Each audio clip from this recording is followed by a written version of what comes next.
This is Jocko podcast number 252 with Dave Burke and me, Jocko Willink. Good evening, Dave. Good evening.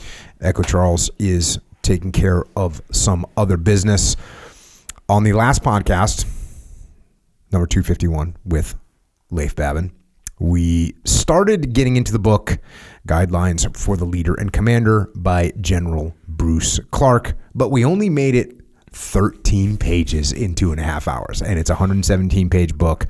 Just to recap a little bit, this is a book that I searched for over a decade. I originally heard about this book in my favorite book, which is called About Face by Colonel David Hackworth. Finally found a copy a month and a half ago. And so here we are. Just a little background once again on General Bruce Clarke. World War I, World War II, Korea, enlisted in 1917. Ended up going to West Point, colonel in World War II, then a general, commanded the 4th Armored Division in Patton's 3rd Army. Battled the Bulge, Distinguished Service Cross, 3 Silver Stars, 45 years of service.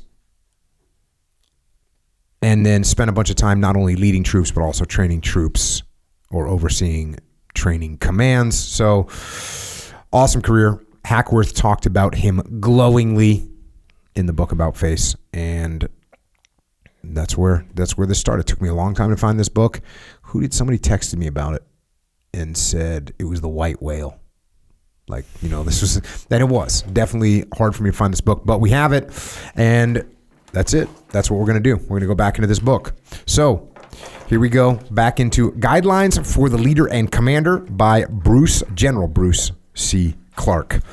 So this section starts off with administration, some thoughts for the commander. And he says, in summation, I would like to point out the close interrelationship between training programs and sound overall management. So this is something, when you're that young, gung-ho leader that just thinks, hey, we're here to operate, whatever that operation is, whether it's shooting machine guns or whether that's out selling things or making things, and you think, hey, I'm on the front lines, I'm going to make things happen. And you think all the administrative stuff you shouldn't have to worry about. That's not me. and I know many individuals that are like that. I know one individual in particular that's like that, whose name is Jocko, because I was definitely like that.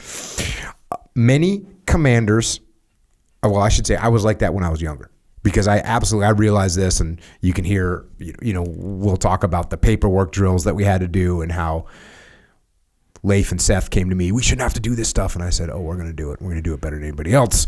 So I figured this out, but it is definitely a learning moment that people have. And so why not learn it right now? Many commanders are defeated by poor administration. Imagine that. Just that statement. Many commanders are defeated by poor administration. Not defeated because they were tactically unsound, not defeated because they made bad decisions, not defeated because they couldn't come up with a good plan. They just fail because they're administrative losers.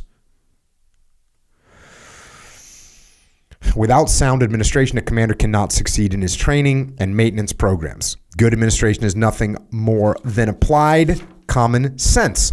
I'm including here a number of items that may well be considered a checklist of indicators of sound administration. Number 1, importance of time. The principal coordinating device in the Army is time. Learn the proper time-space factors so you can be on time and make reasonable demands of your subordinates. So that's number 1, by the way, which is probably why you hear a lot of talk about time management. Just think about the idea that the first thing he's going to say is time. This is someone who clearly understands that of all the resources in the world that we have, that's the one that matters the most because we just can't produce more of that. Yeah.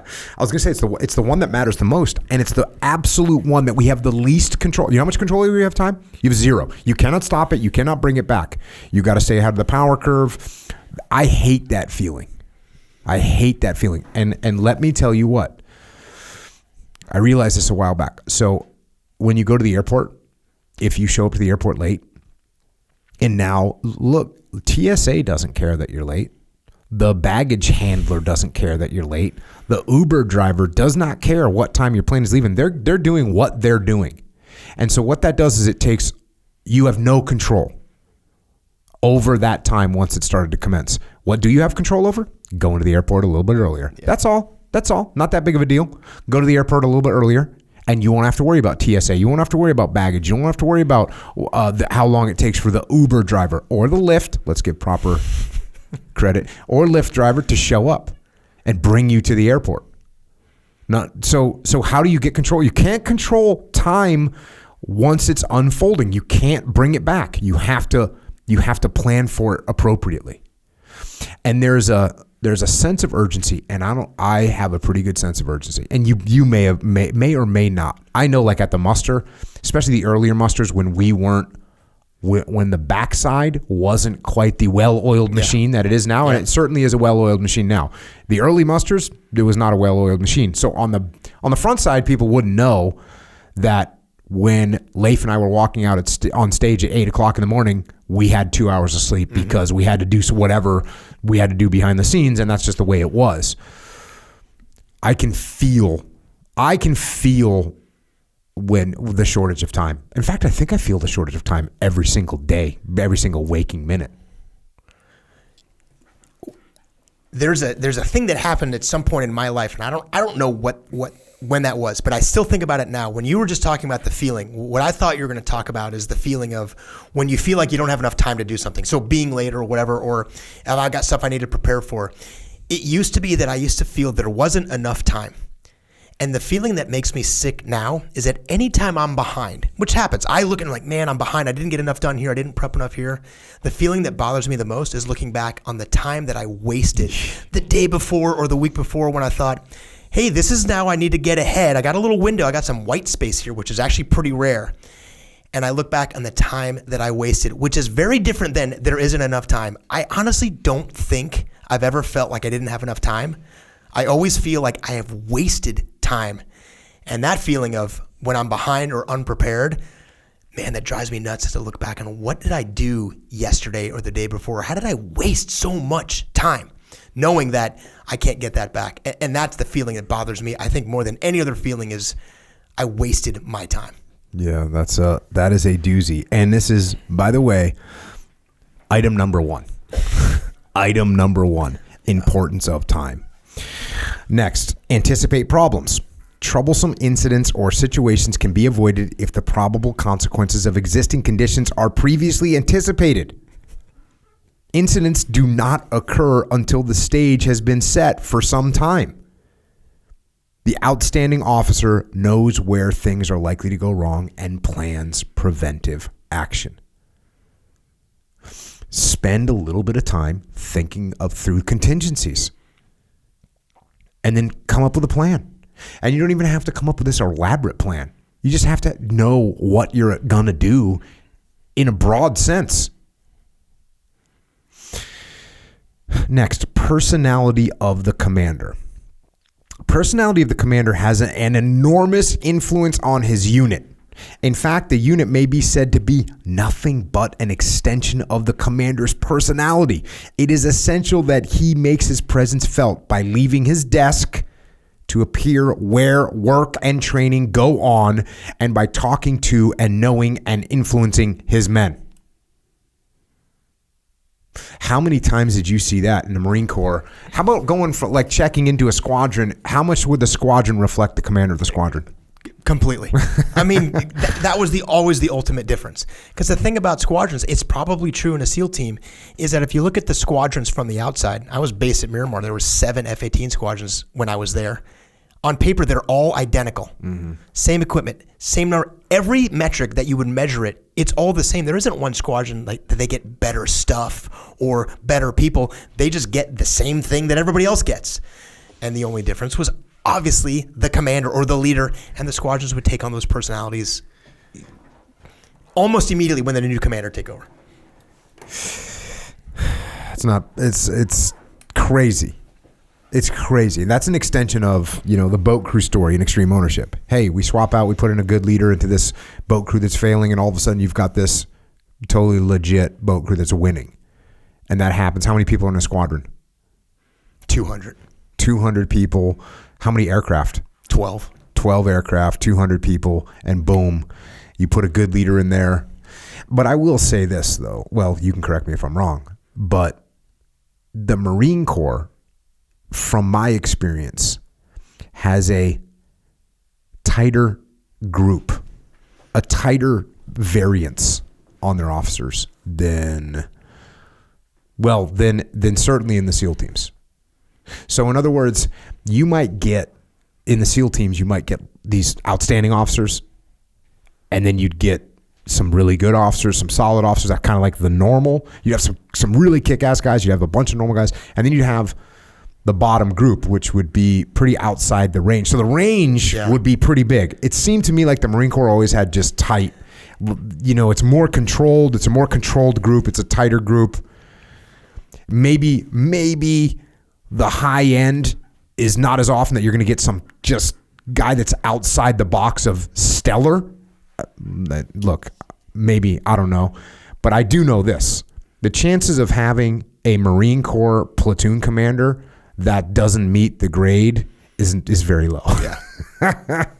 and in the SEAL teams, it would happen more often because there's more slack. There's more room. You're given more rope to hang yourself. And you give guys rope, and they can take that rope and they can turn it into something awesome, or they can hang themselves. Yeah. I always kind of notice that. Yeah, I think that's right. And, when you're inside that, the disparity or that variance becomes more evident to you as you're inside that, and you can see that. So there still is a variance. And when we looked at good squadrons or bad squadrons, however you wanted to define that, a lot of times it was kind of just a feeling. Almost like an intangible quality of that's a good squadron and that's a bad squadron. And the way we judge that was how their people acted. And you know how their people acted? A reflection of their leadership, which is exactly what he just said. And the squadrons would take on the persona and the personality of their leaders. And the good leaders had good squadrons. And the bad leaders, or the leaders that weren't as good, their squadrons reflected that. So you got 12 aircraft. Mm-hmm. And then are those aircraft broken up into sections or platoons somehow? Or is it just every man for himself? No, I mean, they had 12 aircraft that in theory were all the same. They weren't all flyable at a time. But no, we wouldn't break them down. Mm-hmm. We would fly in elements, sometimes a 2 or a 4 ship. But the aircraft were just rotated through. So you could be in any given aircraft on any day.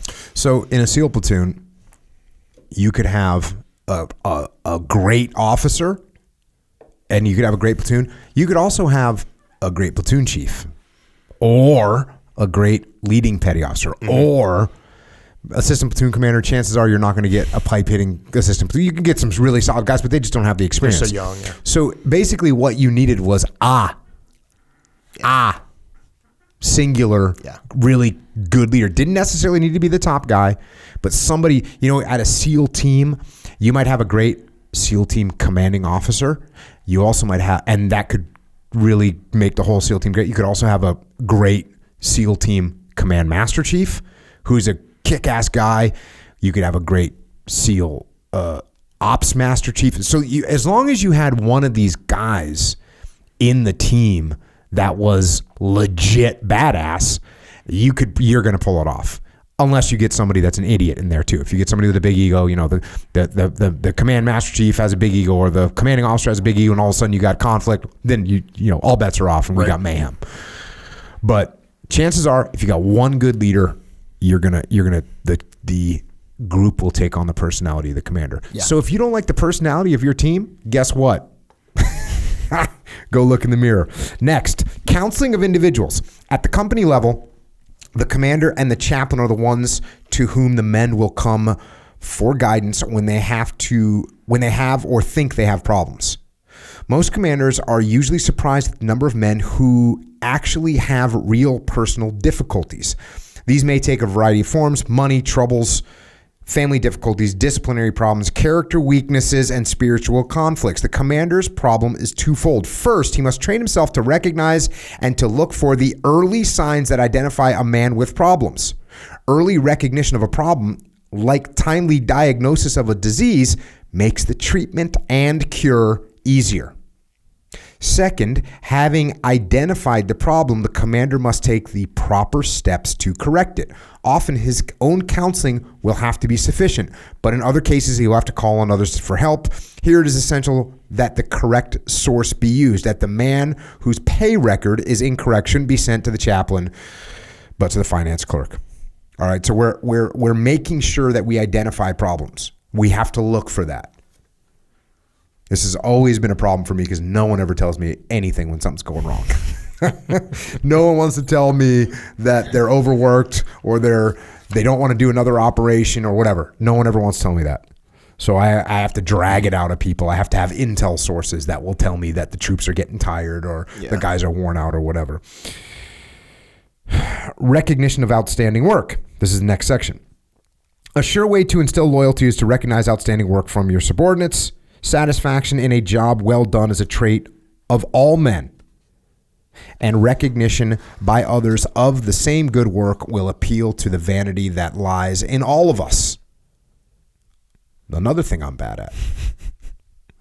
I'm horrible at recognizing people for good work.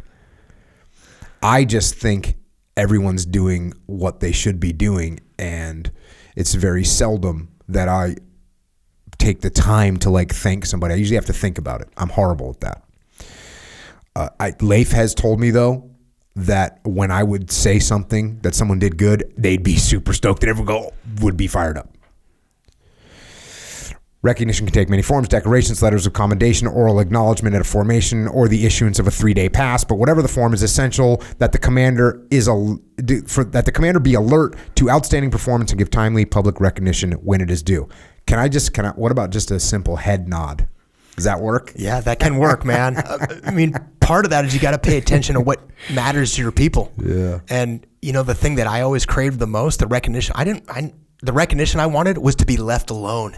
And if my leadership when my leadership wasn't micromanaging me and giving me the flexibility, that was him. Okay, I must be doing something right. Cool, we're good.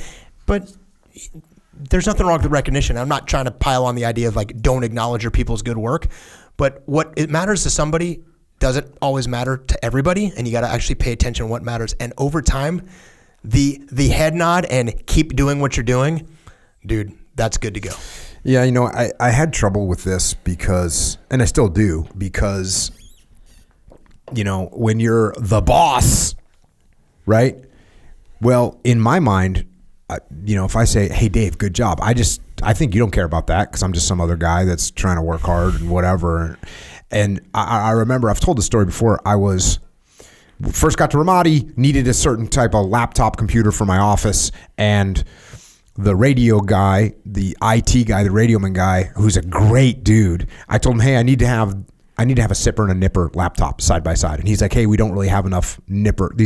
I needed a classified computer and an unclassified computer side by side so that when I was working, I could, if I needed some information that was from the unclassified side, I could look it up and then continue to work on whatever I was working on. So I remember I said, hey, I called him into the Tactical Operations Center and I said, hey, I want a classified computer here and an unclassified computer here. And he goes, well, we don't really have enough unclassified computers. And I kind of went, oh, okay. And then a few minutes later, I walked through the chow hall and we had set up this unclassified computer station with 6 computers for everyone to use. Now, everyone had computers in their tent too. This wasn't like, everyone was lined up to use these 6 computers. No, it was just somebody decided, hey, we'll put some internet computers out here.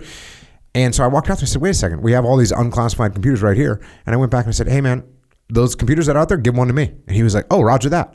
And I realized, I need to make the call on that. And what I say has impact, And so when you say something negative, it has a big impact because, sometimes that plan doesn't make any sense and everyone just be quiet because they think that you don't like the plan. When reality is, you're just thinking, maybe we could come up with a different plan. So you got overall, and I wrote about this in Leadership Strategy and Tactics, your words have power and impact. So remembering that when you give someone some compliments, it has more significance than you might think. Yeah. Efficiency reports. I was thinking to myself when I saw this, I was like, I'll kind of skip over this. Who cares? No one wants to hear about efficiency reports. Then I read it and I said, I will absolutely include this. With the advent of enlisted efficiency reports, efficiency reports, for in the civilian sector, what this would boil down to is, an evaluation, it's a performance evaluation for someone. The commander now has a new tool which will assist him in gaining the desired motivation from his key enlisted personnel. Too often, the efficiency report becomes the padlock on the barn door after the horse has been stolen. What a great way to think about wasting some kind of evaluation format, performance evaluation. Hey, Dave, you went and did something for a year. You did your job, and then you show up after a year, and I say, you didn't do that great of a job. What good is that? The horse already got stolen. I have found that unacceptable performance and the resultant bad efficiency reports can often be reduced to a minimum through early, effective observation and counseling. Gee, what a novel idea. When Dave starts screwing up, don't wait 6 months to give him an efficiency report. Say, hey, Dave, it's been 3 weeks you've been on this project. I already see that you're heading in the wrong direction. Let's talk. If a commander makes it a practice to observe his men closely and call them in periodically for an evaluation of their performance in terms of strengths and weaknesses, he can often correct deficiencies without it becoming necessary to issue an unsatisfactory efficiency report. Boom. It's a tool that you've got that you can use. A 3-part program and here's the 3 parts: observation and evaluation, counseling and guidance of the individual, and then further observation to determine the response to the counseling is your key to effective use of the efficiency report. Then it becomes a tool for improvement rather than merely a reward or punishment for past performance. Wow. Imagine that. And it's unsat because in the Navy, you get an evaluation or a fitness report once a year. Yeah. And there's a lot of companies that we work with that do something similar. That's just not often. It's not often enough. It's not even close. And those periodic evaluations, they actually don't even need to be that formal. It's really just the core of building relationships is getting to know your people by being out with them. The best thing you can do is know your people well enough to be able to recognize when they're going in the wrong direction. And if you talk to your people once a year, you're not going to know that because you don't even know what they're typically like. And so if I'm working with you and I know Jocko pretty well, and all of a sudden Jocko shows up one day and he's not Jocko, I can get involved right then. But the only way for me to tell that you're not yourself or not doing the things that I'm used to is I got to be around you just a little bit more. And you don't need to track all this stuff every single time. You don't need to know the formal piece of it. Formal counseling is important, but the best tool you've got is to actually know them well enough to go, something's not right. And if you can intercept that on day 1 rather than day 30 or 60 or 90, not only do you actually help solve that problem, that other person recognizes that you know and care about them enough to get involved. And being able to do that is really a function of your time more than anything else, of being around your people to know them well enough to identify that when they're off the path. So it comes down to time management. When I talk about planning and I say, okay, if I give Dave a mission tasking and say, okay, Dave, come up with a plan on how you want to do this. If I leave for 12 hours and you were 3 degrees off in what you thought you should do versus what I thought you should do, I come back 12 hours, there's 12 hours of wasted time because you've been going on the wrong direction and now you're way off course. If I go, hey, Dave, here's the mission you need to execute, here's the task, come up with some con-ops, I'll be back in a half an hour. You're 3 degrees off. It barely even takes a nudge to get you right back on track, and we're tracking. So the earlier you give people corrective measures, the minimum, the limit of what you have to do to get them back on course is totally limited. Yeah. It's the minimum force required. Yeah. So if I said, hey, Dave, here's a mission tasking, come up with how you want to do it. I'll be back in half an hour. When I came back in a half an hour and you're 3 degrees off course, I probably would be able to get you back on course by asking you not even telling you anything, just by saying, hey, what do you think about this area up to the north? Do you think there could be enemy up there? That's kind of what the intel says, right? And you'd say, yeah. And I'd say, oh, are you going to put a blocking force up there? You didn't have a blocking force in your plan. And you go, yes, absolutely. And cool. Now we're totally square. Yeah. If I walked away for 12 hours and let you come up with a plan, you're wide open to the enemy attack from the north. You use your blocking force in a totally different area. You don't even have enough people now so it's totally wrong. And now we got to come in with blunt force trauma, and now it's not your plan anymore. You've given up ownership. It's just a nightmare. It's crazy. So the earlier I get involved, the less force I have to use. And my goal as a leader is to use the minimum force required. And the longer I wait to use force, the worse it's going to be. And if you're out there thinking about the time, the daunting task of spending all that time up front, the ROI on your investment of time up front is unlimited, because if you make that investment up front, which seems like a lot of time, what you save on the back end of that. So from the time manager standpoint, yes, it is an additional investment of a little bit of time up front. It is, and you got to account for that time. That is not free time. But what you save from that, ROI all day. All day. It's not even close. And you know what's funny is I disagree with you, because you say it's this big investment up front. It's almost no investment up front. Yeah. It's me going, hey Dave, how are you going to execute this? And you go, oh, I'm going to do it like this. And I go, oh, don't forget there's enemy up there. Yeah, I'm going to put a blocking force there. Oh, okay, cool. There we go. That's how that was. That took 18 seconds. It's the story we tell ourselves, like, hey, I can't come back in 30 minutes because you actually can. You're absolutely right. And it's the idea of whatever it seems like I don't have time, you do have time. And if you do need to do some mental calculation of that time, the ROI in that time is well worth whatever you might miss for that 5-minute check-in that happens up front. And it also shows that other person, oh, Jocko cares. Jocko's in the game. Jocko's paying attention. I wonder if that means I'm going to be more or less interested in giving you a really good plan if I know you care about it. You know what's interesting too? ROI. The ROI on time is that it doesn't even make sense. And I'll tell you why. Because I don't get that time back. If you're supposed to execute a mission tonight and I give you 12 hours to plan and I go, hey, here's the mission you got to execute, and I don't come back and check in, by the time 12 hours go by and I realize that your plan is a total disaster, it's not that the ROI, it's not I don't get return on my investment. It's that it's bankruptcy. Gone. Yeah. It's total failure. It's total and complete failure. I can't even get it back. The ROI is negative. It's horrible. Yeah. Whereas a little investment up front, total game changer. Totally. Now, here's another section I wasn't going to read. And I remember I sent you a picture of this book, or sections of the book, and you said just read the whole, just cover the whole thing. Yeah. And I was kind of like, yeah, that's cool. I'm sure I'll cover a lot of it. But I don't want to waste people's time. So I'm looking for, okay, what can we streamline a little bit? So there was this section called promotion. And look, if you're in the civilian world, how much do you care about how they advance people in the Army in 1952, right? Well, whatever. And then I read it a little bit. I go, okay, well, looks like we're covering this too. And I'll tell you how in a second. So it says promotion. The promotion policy of a command has a strong bearing on morale and overall efficiency. It must be fair.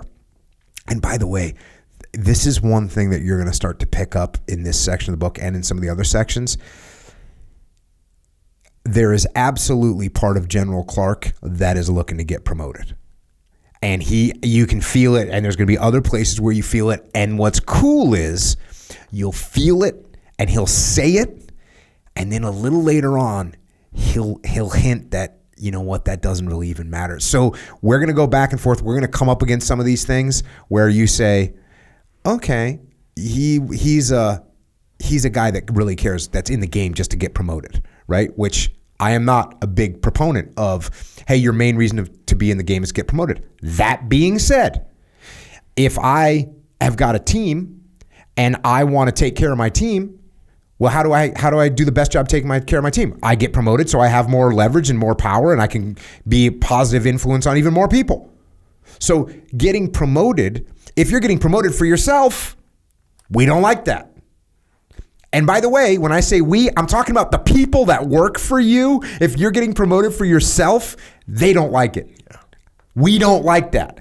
But if you're getting promoted so that you can help the team achieve their mission, protect the team, take care of the team, grow the team, influence the team in a positive way. If that's why you're getting promoted, cool, good on you. Good. We like that. You're doing it for the right reasons. And if you think you can sneak around and get promoted for yourself, but you don't really mean it, I'm promising you. I promise you, everybody sees it. So, promotion, it must be fair. By it, the commander can encourage men to develop themselves for positions of supervision and leadership. The commander should consider the following qualifications and attributes when considering a man for promotion. So he goes into a list. And what I did and what I wrote down here was, when I go through this list, aim this list at yourself. You aim this list at yourself. Are you promotable? Number one, reliability. When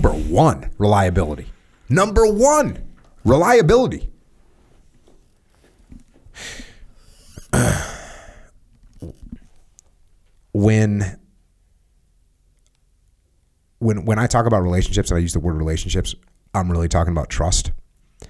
And trust, if you don't have trust inside of a team, all is lost. So the question is, how do you build trust? Well, let me give you a good hint. The number one clue right here, be reliable.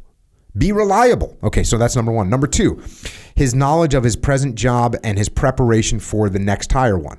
So be knowledgeable. Proficiency test scores. Leadership. Can he direct men? Ability to organize and manage a job. Again, these are all things. If you aim these things at yourself, it is a powerful thing to think about. Knowledge to detect and courage to correct errors in subordinates. Initiative. Does he perform well without close supervision? Appearance, military courtesy, and neatness. This makes me happy that I wrote the Warrior Kid books. Maintenance of equipment, individual and organizational, attitude, loyalty, enthusiasm, ability as an instructor.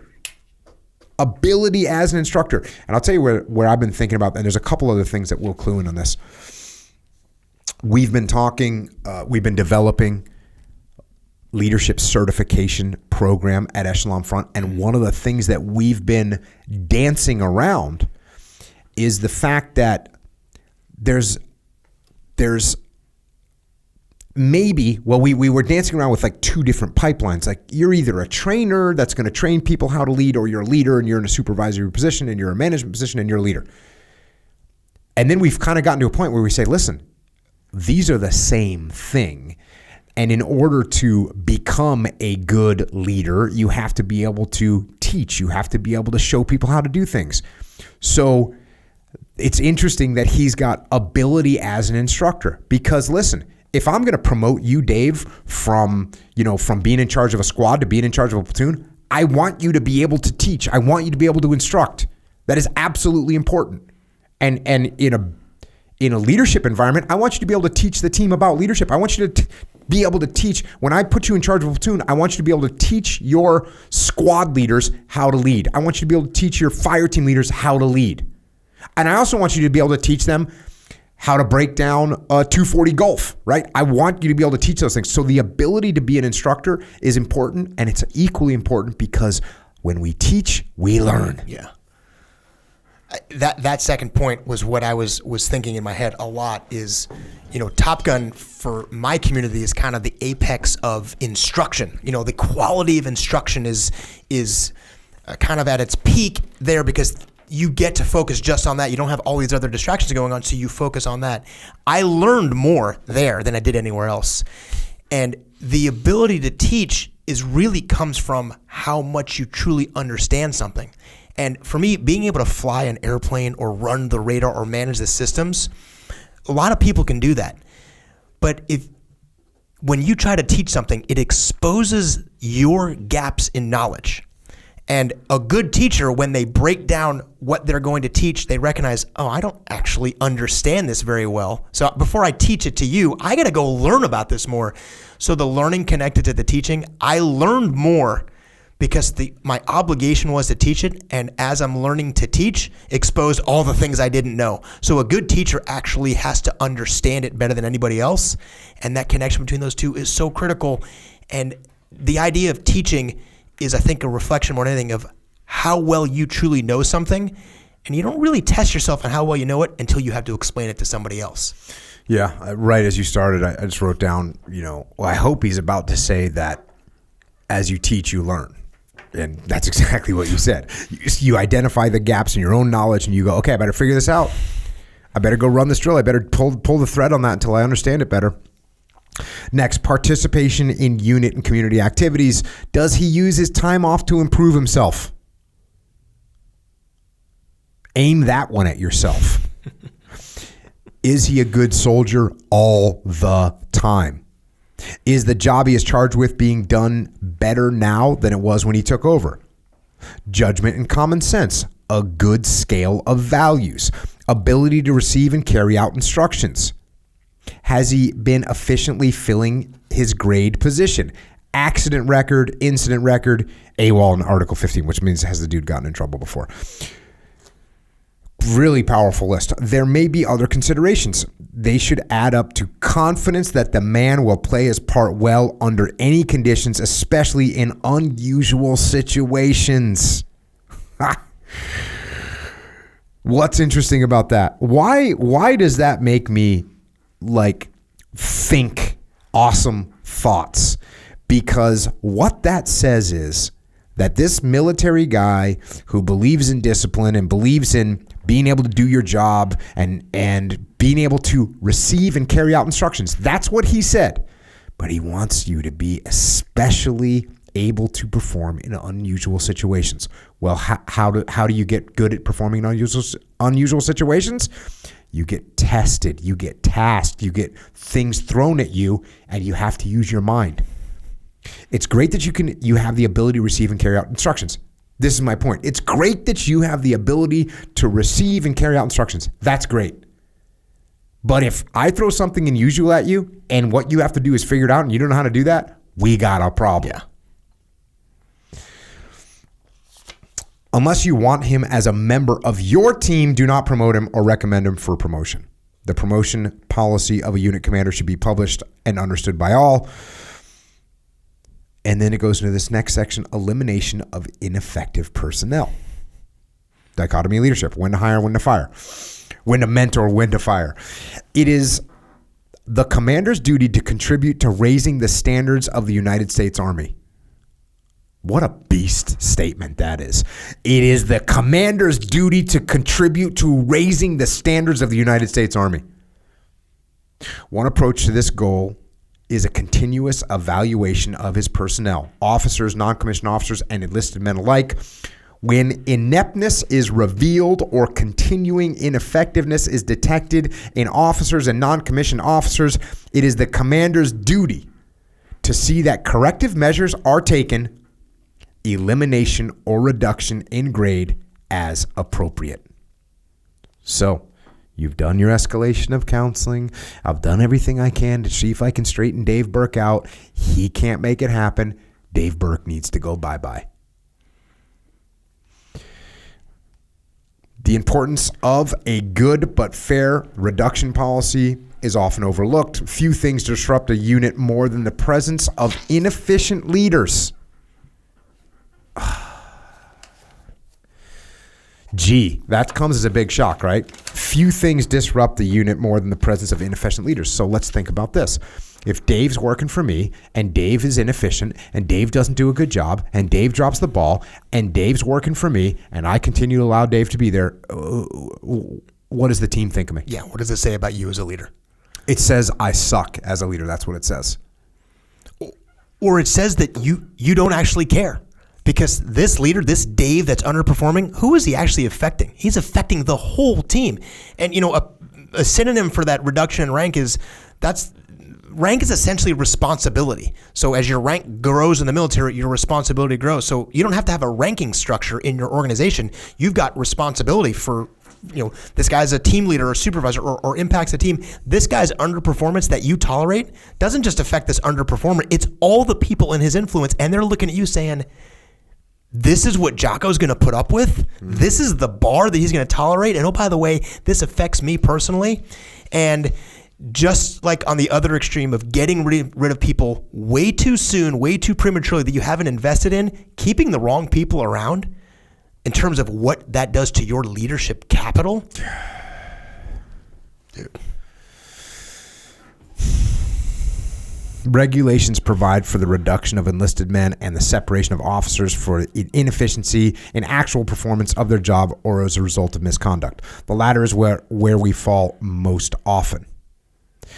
The latter is where we fail most often. We fail because we do not face up to the fact that key personnel, to be good leaders of young men, must also have good character. Poor character will inevitably manifest itself in poor conduct.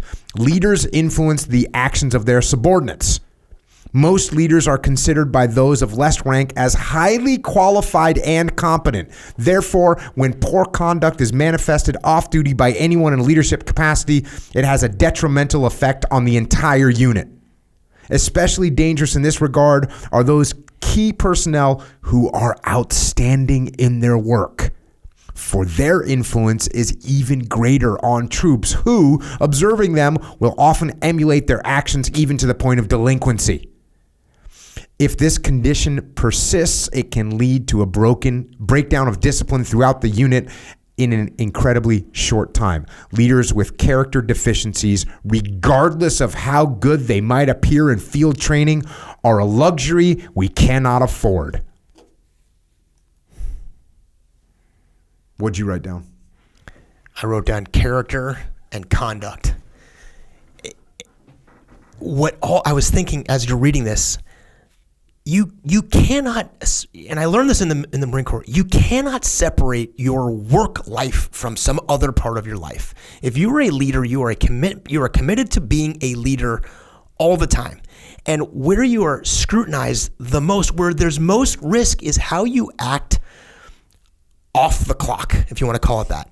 So I could stand up in front of my Marines and tell them all the things I expect from them, whatever those might be. I could make a list, they're all good, and I could behave like that at work. If I go out in town or back in my personal life or anywhere else outside of work, and I reveal that I don't live by the expectations I set for my people, and my character is revealed that I don't actually apply those to myself, the degree to which that undermines me as a leader at work is actually much worse than if I just wasn't great at work and I'm just working on it and trying to get better. And your character, sooner or later, is gonna be revealed, because you're gonna find yourself in a place where you think nobody's looking, or you're gonna find yourself in an environment where you think it's okay, and who you are is gonna come out. And he said, I wish I wrote exactly what it is. Your character will be connected to your conduct. So who you really are eventually is going to influence how you behave. And if your plan is to put on a good front at work, you're going to get found out. And the damage to that, your credibility, and the damage to the team, if that's that, you simply cannot separate who you are as a leader and have a period of time or a place where you don't have to hold yourself to that same standard. Yeah, that's what I wrote down when you were talking was, hey, you can try and put up that front, which, well, you already said it. Well, you try and put up that front. If you in your mind, in your little tiny brain, because it is tiny, if this is what you think, you have a small brain. If in your brain, your tiny little brain, you think it doesn't really matter, no one will notice, your brain is small and you are stupid, because everybody sees that. Everybody. And everybody is watching you all the time.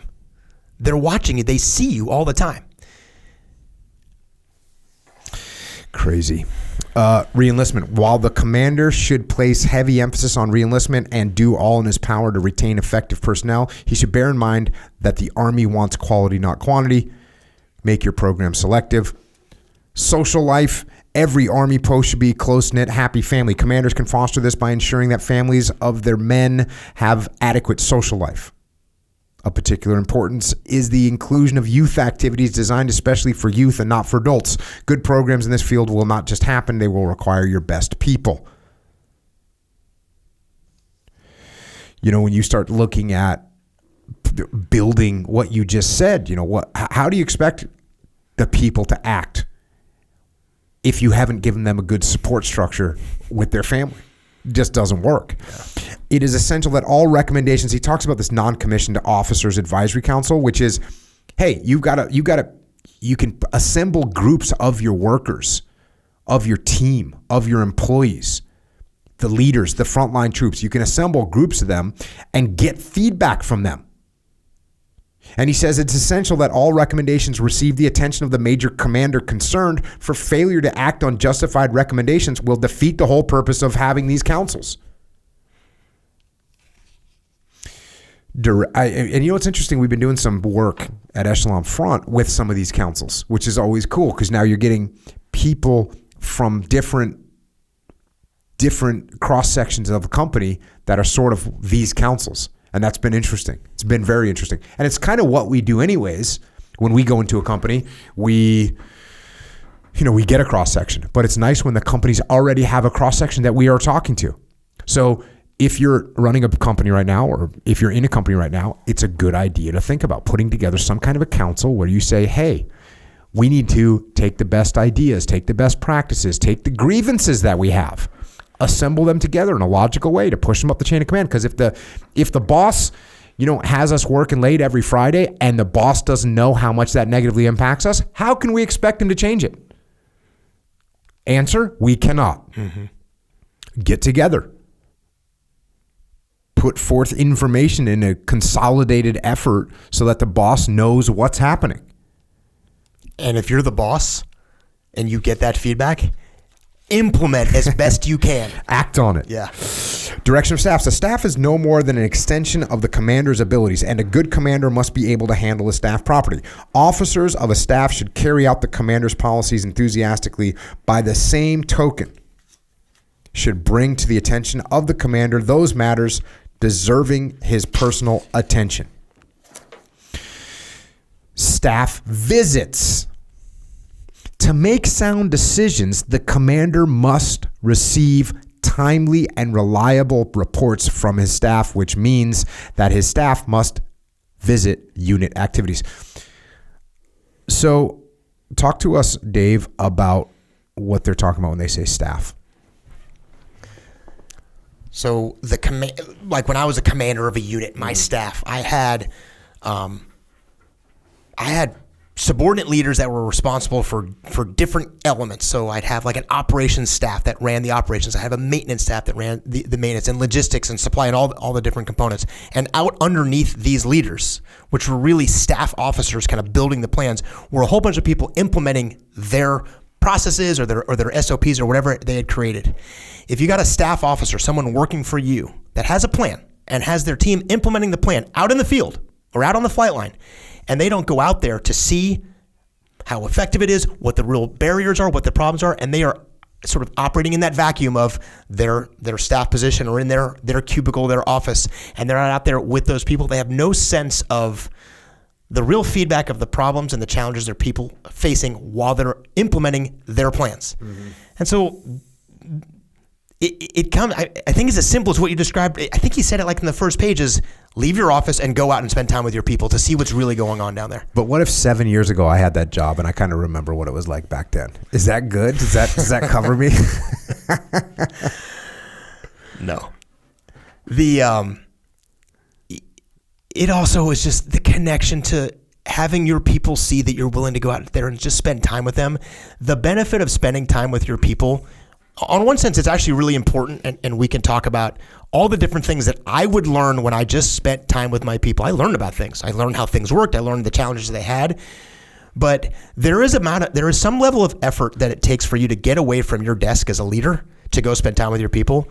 And most of the time, your troops actually understand that. They know it's not as simple for the CO to just get away. So when you do, the power of you doing that is really significant. They recognize that you're making the effort to do it.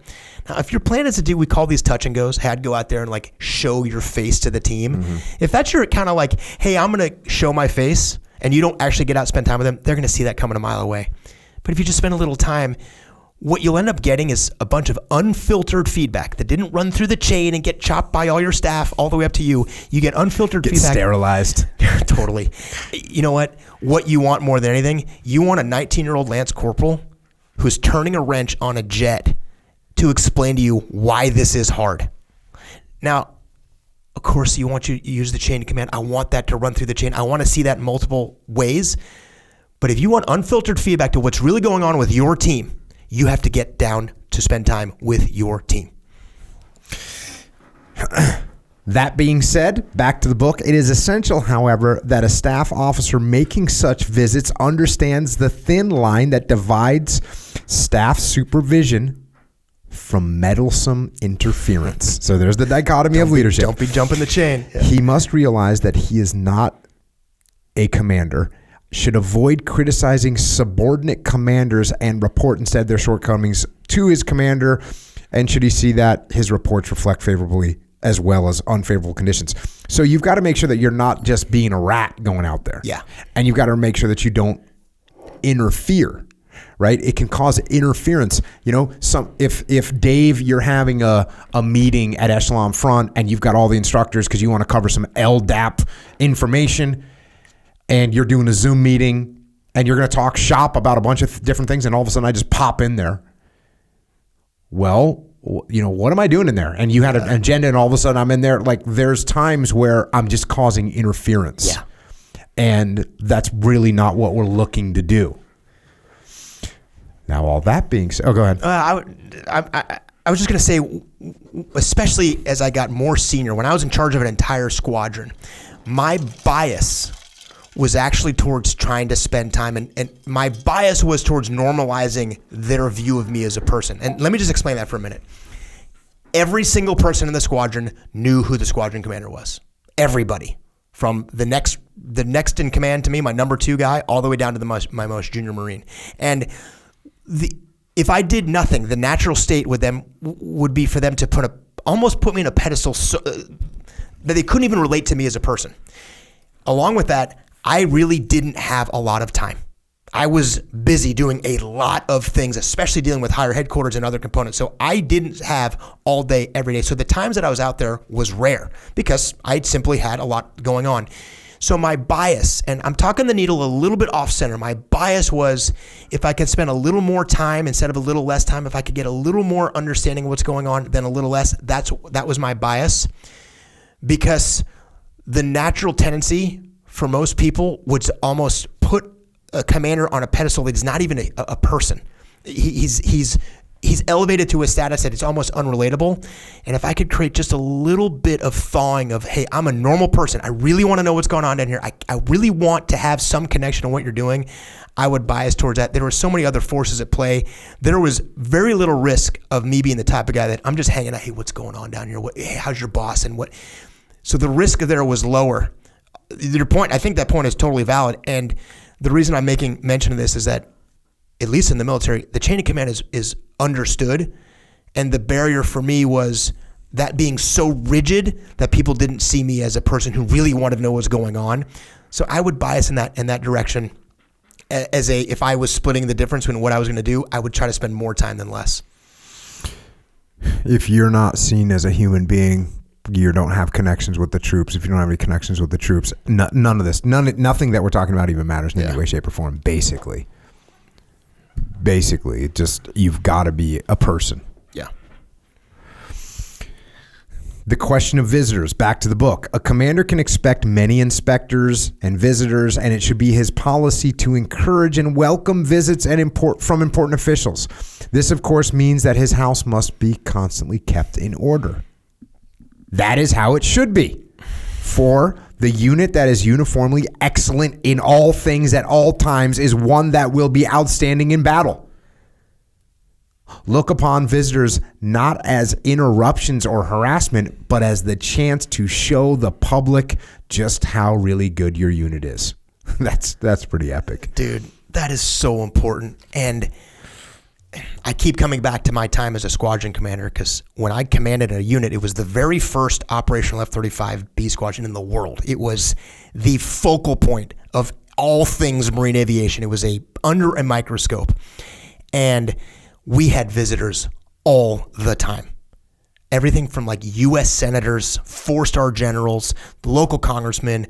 Everybody there's a massive investment in time, and they wanted to know what was going on. And there's a propensity towards when we get a note, hey, you're getting a notification, you're getting this delegation's coming to visit, was what they would focus their time on is preparing for that visit. And I wanted no time spent on preparation for the visit. We're not going to clean the floors. We are going to operate as normal. I want them to come down and see. And if you actually are that squared away unit, you don't need to prepare for those visits. And if your plan is, oh, they're coming, hey, everybody start better clean up, shining your boots and emptying trash cans and cleaning the tops of doors things you would not normally do. My view on visits was they can show up any place, anytime, anywhere with no notice. I don't care. And if I'm not there, no factor, somebody will cover down. Staff sergeant will cover down, lieutenant, I don't care. And the message that sent to the Marines was twofold. One is, hey, the boss doesn't freak out when people come to visit. It's no big deal. And if we're actually as squared away as we think we are, who cares? Show up, come check it out. What you're going to see is the best squadron in the world. That's what you're going to see. So no factor. Visits are not a big deal. Check. Unit athletic programs. Athletic programs developed in conjunction with the physical fitness program will do much to enhance the physical stamina of unit. Why do I cover this? Why do I even cover this? Well, because it's true. Well, because if we're out there so focused on leadership that we let our physical bodies fall apart, we're wrong. And he knows that. An active interest in athletics is provided by the commander through proper motivation and personal interest. A well-planned and integrated athletic program is an important part of any unit's training program. It will take the minds of the men off what some of them consider as the monotony of training. Help keep the command in better physical shape. Help build a unit esprit de corps. Help develop self-discipline and team spirit.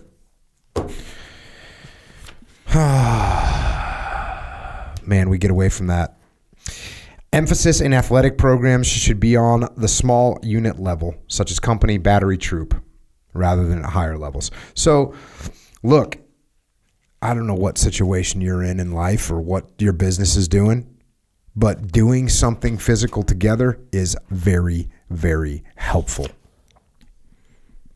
Anybody that's ever done an FTX with Echelon Front knows exactly what you're talking about. Yeah, even come to the muster, come to the muster come to PT, yeah. And come do PT at the muster, and you're doing something that's hard, but it's fun, and we're having a good time. We're doing them. Oh, by the way, we're doing the muster. December 4th and 5th. December 3rd and 4th in Texas. And we're still going to do PT. We're not quite figured out what we're going to do instead of jiu-jitsu on the closing night, but we're going to figure something awesome out. But why? Why do we do that? Because people feel better. It brings look, people will have 1,000 people there. Well, for the muster in the next muster, we won't have 1,000 people there. We'll probably have a third of that or maybe half that.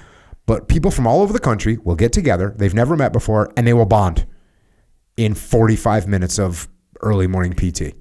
If you get up at 5 in the morning and PT, you'll be less tired than if you got up at 7 in the morning and went straight to the conference room. You'll be less tired. Stopped at the donut factory. So he talks about attractive living areas, providing people a good place to live. Well, that applies with supplying people with a good place to work. Maintenance and supply economy. You'll recall that on the subject of training habits, I said that men will do in combat what they have been taught and practice in training. This is equally true in the area of maintenance. For in combat, high maintenance standards become a matter of life and death. Of equal significance is supply economy. That wasted bullet or gallon of gas may seem insignificant now, but what a difference it may make when the chips are down. Exclamation point. I think that's the only exclamation point he uses in this book. You train how you fight, and if you're allowed to be sloppy or cut corners and not do the maintenance, where are you going to end up? You're going to end up in a bad way. Good leadership on the company level can only thrive in a climate of good commandership on the battalion level and above. What company commanders have a right to expect from commanders above. So here, look, if you're a boss, this is what you should be providing to the people below you. That their honest errors be pointed out but be underwritten at least once in the interest of developing initiative and leadership. Boom. What does that mean? It means if someone makes a mistake one time, you don't drop the hammer on them. You show them support, that they had initiative, that they showed good leadership. So that's what we're supposed to point them out. Hey, Dave, bad initiative or good initiative, bad judgment. You know, I like that you took action, but let's think through the action that you took. That's fine. To be responsible for and be allowed to develop their own units with only essential guidance from above. You are responsible for developing however you want to do it. Dave, you got your team. However you want to develop that team, here's the minimum requirements, and this is the mission. Only the essential guidance, yeah. What do we say? We say minimum force required. We want to lead with the minimum force required. A helpful attitude toward their problems, loyalty down as well as up, that they not be subjected to the needling of unproductive statistics, competitions between like units. Just harassing people. The best in commandership, that the needs of their units be anticipated and provided for. That's not too much to ask. That I anticipate that Dave's going to need more bullets or more ammunition or more fuel, and I have it for him. To be kept oriented as to the mission and situation of the unit above. A well thought out program of training, work and recreation, good training and work management. To receive timely, clear-cut, and positive orders and decisions which are not constantly changed. That the integrity of their tactical units be maintained in assigning essential tasks. Oh, that's so smart. That was a little trick that I did. I would keep my little fire teams together. I'd keep the squads together as much as I could. I'd keep the platoons together as much as I could. Look, we were interoperable. But if you can keep a fire team together, they are so good to go. Yeah. You want them tight. I think a couple lines, you said anticipate the needs. That the needs of their units be anticipated and provided for. Yeah, think about that word though. That the needs are anticipated. That is a real word in there. That is not, I'm here, hey, when you run out of stuff, come up and tell me, hey, and you run it through the chain of command and give me the triplicate paperwork to give you what you need. It's me knowing what's going on down there and going, hey, Jocko, you and the team have been getting after it, man. How's your stash of this supply, or how's this going on here? Are you running low? Because I can start working this now to get this to you. And you're thinking, damn. He didn't just cut us loose. He's actually paying attention to what's going on down here. And I was about to send up the request, but I don't like asking my boss for stuff, so I was kind of worried about asking him. And he's thinking, I've noticed you guys have been cranking. Do you need some of this? You're anticipating the needs, not just responding to their needs, but actually thinking about it. I mean, you want to talk about being a commander, being a leader, knowing what your people are going through and giving them what they need before they have to ask for it. That word is no small word. Yeah, and then the parsing of that word that you just used could clarify that for everyone here. You said you need to actually think about it. What does that mean? That means while you're daydreaming, while you're sitting around doing whatever you're doing, this anticipation isn't just going to come and smack you in the face. You need to set aside a little time. You need to look at what that unit's doing. You need to figure out, you need to actually think about what's going on. What a novel idea. That reminds me of Way of the Warrior Kid, where the first one, Mark thinks he should know his times tables. And Uncle Jake says, well, have you studied? And he says, what do you mean study? No, I should just know them. No. And you're not going to be able to just randomly anticipate people's needs. You need to actually think about it. And the last one in this chapter,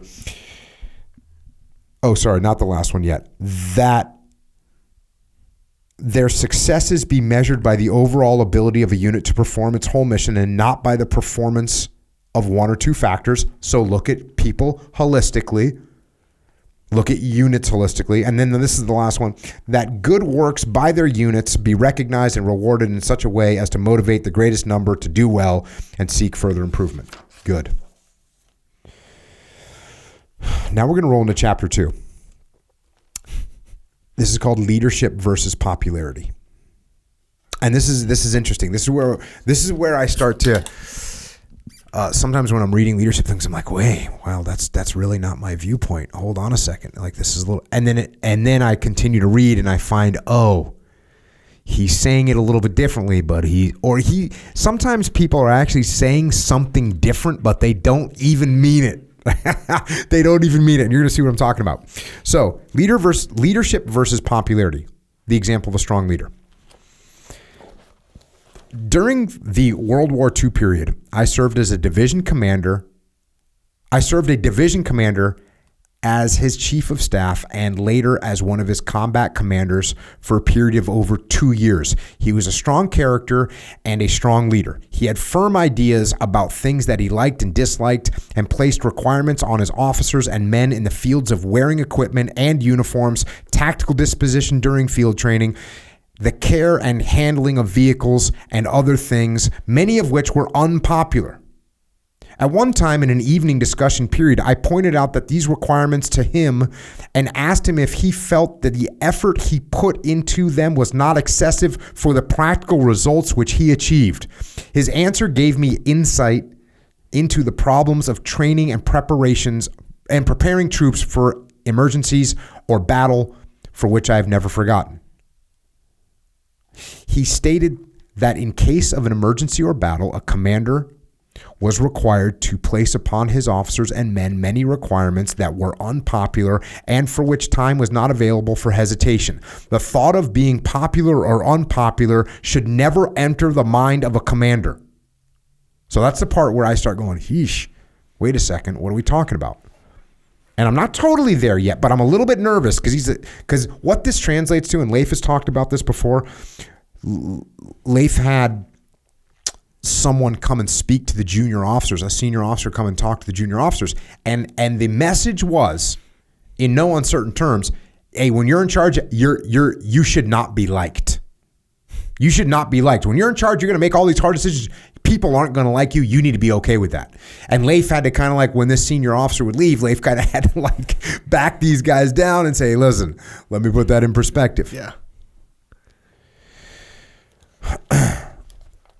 So he pointed out that a commander who was unable to obtain compliance with unpopular requirements from his officers or men during training and during preparation for combat would not be able to obtain prompt compliance with his requirements to meet emergencies or to attack an enemy in battle.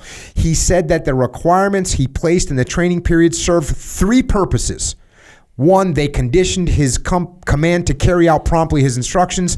Two, the way which his men carried out these requirements served as a constant measure to him of his hold on his officers and his men. And they, with other things, helped instill a fierce pride in the division. I might add that this officer was one of the most respected division commanders that I have known. Even now, over 15 years after he left the division, he is the most popular man present when the division association has a convention. So all this talk about him not being concerned about, this guy's the most popular guy. Everybody loves him, yeah. Everybody loves this guy. Why do they love this guy? Do they love him because he was nice? Do they love him because he gave them extra brownies and ice cream? No. He loved them because they loved him because he was disciplined. That's what they loved. Later on, when I was placed in command of a combat command of the division, I remembered the procedure and I was actually, when I first read this thing, I thought he was talking about Patton because he worked for Patton, but Patton wasn't alive 15 years later to be the most popular guy. So I don't know who it was. I'll have to do more research. And this says an unpopular requirement that paid off. Later on, when I was placed in command of a combat command of the division, I remembered the procedure often used at Leavenworth of attacking at first light in the morning. One of the reasons for doing this was in hopes of catching the enemy unprepared to resist attack. If we were taught this, probably the enemy did likewise. Because of this, whenever I had combat command in the field for training, I required every man to be up, dressed, and manning his battle station at first light. Communications were checked all the way from squad level to me, and reports of readiness were relayed from the squad level to me. After daylight, And if it was decided that no attack was probable, the troops were permitted to eat breakfast and then proceed with the day's activities. I talked about this on one of the earliest of podcasts. This early morning stand to, that's what it's called, was never popular, and there would be many requests to relax the requirement of it, particularly for men who had been on guard or night duty. While these requests were never granted, because I felt that if we were overrun while still asleep, the enemy would not spare the man who had been late getting into bed. Boom. This procedure was followed in my command throughout the war. I can say that even in the face of the enemy, it was not particularly popular. So even in combat, guys were like, bro, let me sleep in. Sir, let me sleep in. Even in combat, where the enemy might really attack and kill you and overrun you, people are like, hey man, can we just get some sleep in the morning? But he never submitted to that. And he said, however, it did save elements of my command on several occasions from being overrun and destroyed in the early morning. At one time, a portion of the 37th Tank Battalion. How cool is that? The 137. 137. Shout out to the Bandits, Battle of Ramadi. A portion of the 37th Tank Battalion was saved from destruction by an enemy tank brigade attack in the fog at first light because it was ready. This particular requirement was probably most unpopular in my combat command headquarters, and there was considerable griping about it on many occasions. However, one morning when my command was in the rear of the enemy lines east of Nancy, the headquarters personnel were alert at first light. Men were manning their defensive positions. Weapons had been checked and communications had been established. In particular, the 3 tank destroyers attached to my headquarters were in position, loaded, and manned. At first light, a platoon of enemy tanks came into the headquarters area, which in the case of a combat command headquarters was not very large. The tank destroyers immediately took them under fire and succeeded in knocking out 3 of the tanks. The other 2 withdrew. Our loss during this engagement was only 1 tank destroyer, which was destroyed by a direct hit from one of the enemy tanks.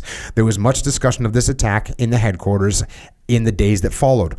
One of the men stated that he never realized how crowded a combat command headquarters could be when an enemy attack came. I heard no more comments in my headquarters about the requirement for everybody being dressed, alert, in position in daylight. The purpose of this account is to point out that a commander and leader owes a responsibility to his men to require them to do things which are for their own benefit and for the benefit of the command as a whole, even though the requirements are not popular. So, you want to follow a thread? You want to follow a thread? Go read the book about face and read what Hackworth did when he took over the 439th. It's the exact same story. And what he made these guys do was change you had to dig a hole to sleep. First of all, they actually started digging in. They started moving their positions every night. They started expanding the perimeter, retract their perimeter. And by the way, when you dig a hole in Vietnam, or really anywhere, when you dig a fighting hole, a fighting position, and then you're going to move, guess what you got to do with that one that you just left? You got to fill it in. So if we put out the perimeter and then we move back that night 25 or 50 meters because we don't want to get mortared because we know the enemy saw where we were, we got to fill in that fighting position because we don't want the enemy to be able to use it. So that's a lot of digging to be doing. Well, guess what? He did this. Hackworth did this. Hey, they got rid of all the crap that they had in their battalion CP. They got rid of all that junk. They started digging in. They started moving the perimeter. And the first time they got mortared under his command, there were no casualties because the elements had moved. And guess what? There was no more complaining. This is the exact same story. I wonder where Hackworth figured that out from. Totally. Next chapter.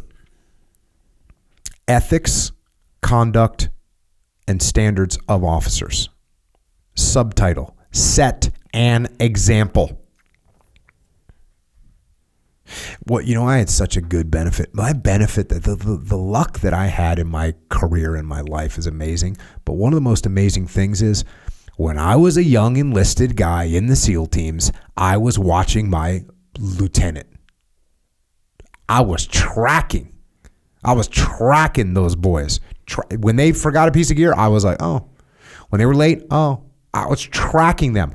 And so I knew that. I knew better than anyone could have ever taught me or told me. Like, we're sitting here saying this. You've said it 5 times today. I've said it 8 times today. Your people are watching you. Your people are watching you. Your people are watching you. I could have been told that 100 times and it wouldn't have been as effective as me actually knowing what it was like to watch my bosses and note the good and note the bad. Yeah. Set an example. The ethics, conduct, and standards of behavior of a few of our officers are matters of real concern to me. Except for a few junior officers, our officers are either regular officers or reserve officers serving because they chose to do so. It is up to the latter group to set the proper example in all things for those junior officers. It is up to all officers to conduct themselves in such a manner that the prestige of the Army officer will be high in the eyes of the public and of our enlisted men. An officer who behaves in an unbecoming manner destroys his standing in a unit. Man, if we broke out and just started talking about what's unbecoming for a leader, ooh. Because, you know, when you hear the word conduct unbecoming of an officer, you think like, oh, this guy is out acting like an idiot. What about when that guy shows up 12 minutes late? What about when that guy doesn't bring the right piece of gear? Yeah. What about when that guy loses his temper? Well, you're like, whatever it is. All those little things. Yeah. So all those little things add up. And if you were a leader in an organization, you got to understand that your people are watching you.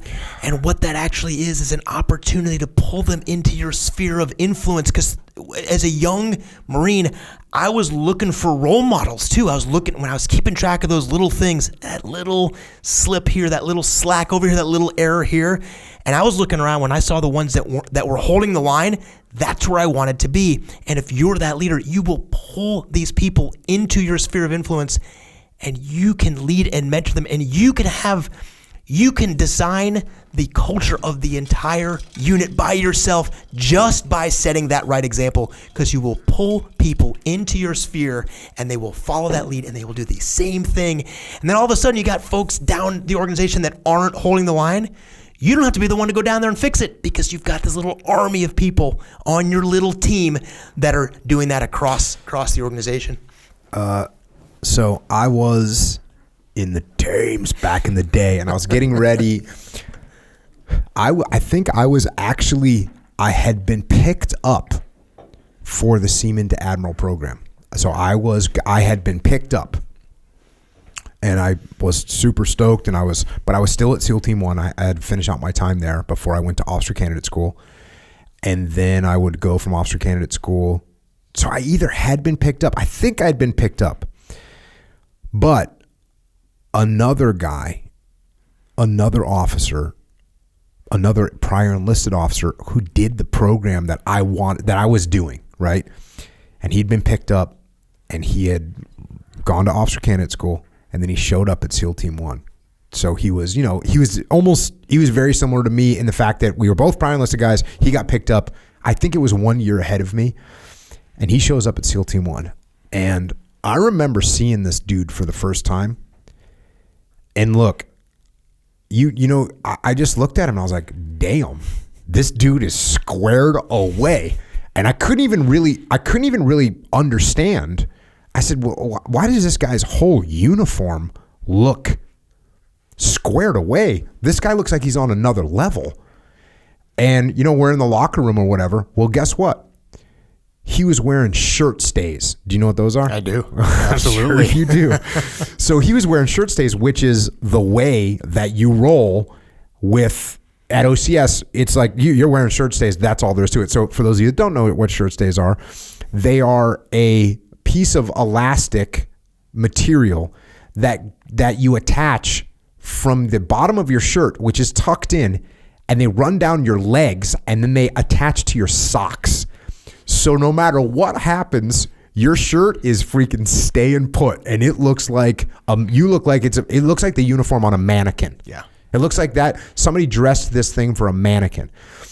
And so I remember seeing it and going, damn, this, and he just everything looked squared away about him. He was in awesome physical shape, just a great guy, and he is an incredible guy.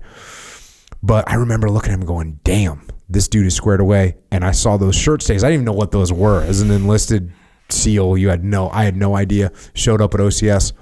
And you know what? Those shirt stays, because pretty much when you're done with OCS, you don't really need to wear them anymore. Yeah.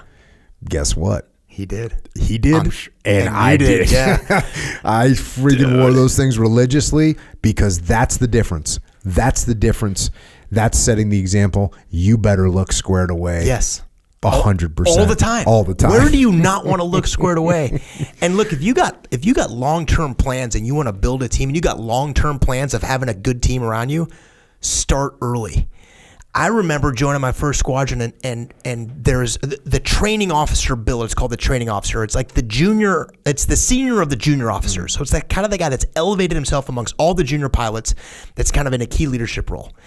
And I remember seeing and you see a squared away training officer, like, I want to be like that guy. And then that training officer would go away, and then a couple years later, he'd come back to a squadron, and he'd be the ops officer, which is like a senior of the middle guys. And he'd be squared away. By the time, and I'm this guy that I worked with in my squadron, by the time that guy came back to be a squadron commander who had been squared away from day one, dudes were running down to headquarters with cases of beer, be like, I want to get in this guy's squadron. People were fighting to get into his unit. Was that because he was nice? Yeah. Was that because he gave people extra liberty? Because he was squared away and he held the line, and we all wanted to be like him. And he didn't like wake up one day like, oh, I'm a commander now, I guess I got to square myself away. He'd been like that forever. Dudes were fighting to get in his unit.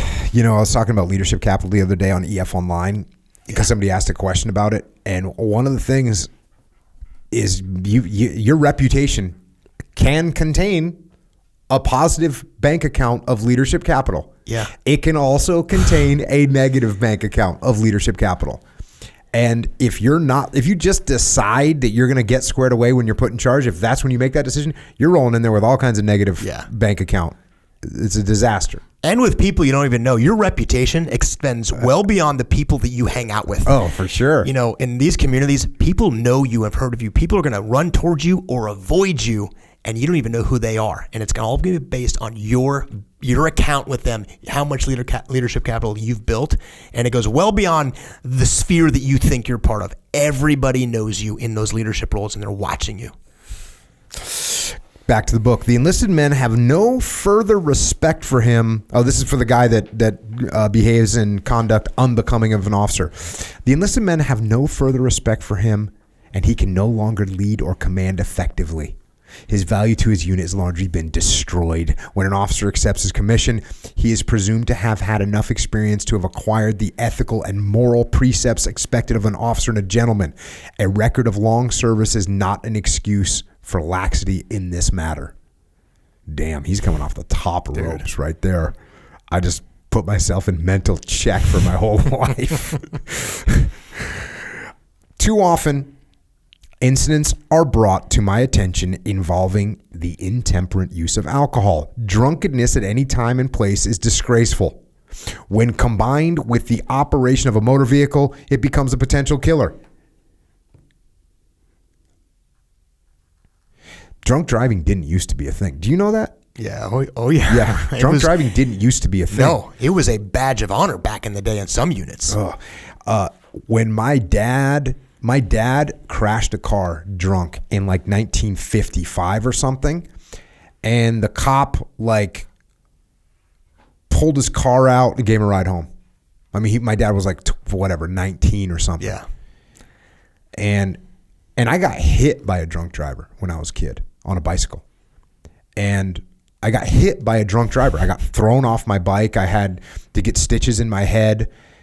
And my dad was like, oh yeah, it was almost like, well, you know, you had a little too much to drink, you know, no factor. The kid will be all right. Can we get some money for a new bike? Because the bike was trashed. Yeah. Nowadays, that would be game over for that guy's whole life, right? Totally. That'd be going to, but would you go to jail for that? If you hit a kid on a bike while you're drunk? I would say like no question. You'd be going to jail, right? So it's pretty interesting that way back then, he's saying when combined with the operation of a motor vehicle, it becomes a potential killer. Yeah, he's way out in front of the curve here. This is someone who's probably spent way more time thinking about that type of character than others, because back then that wasn't a thing. Yeah, you want to know why? He's probably gone to visit a bunch of guys in the hospital that had drunk driving accidents and repaired, had Jeeps, had to write off Jeeps and trucks and whatever else. These results are not only detrimental to the individual, but also to the service, particularly in overseas commands. Commanders at all levels must continually take aggressive action to reduce excessive drinking and prevent drunken driving.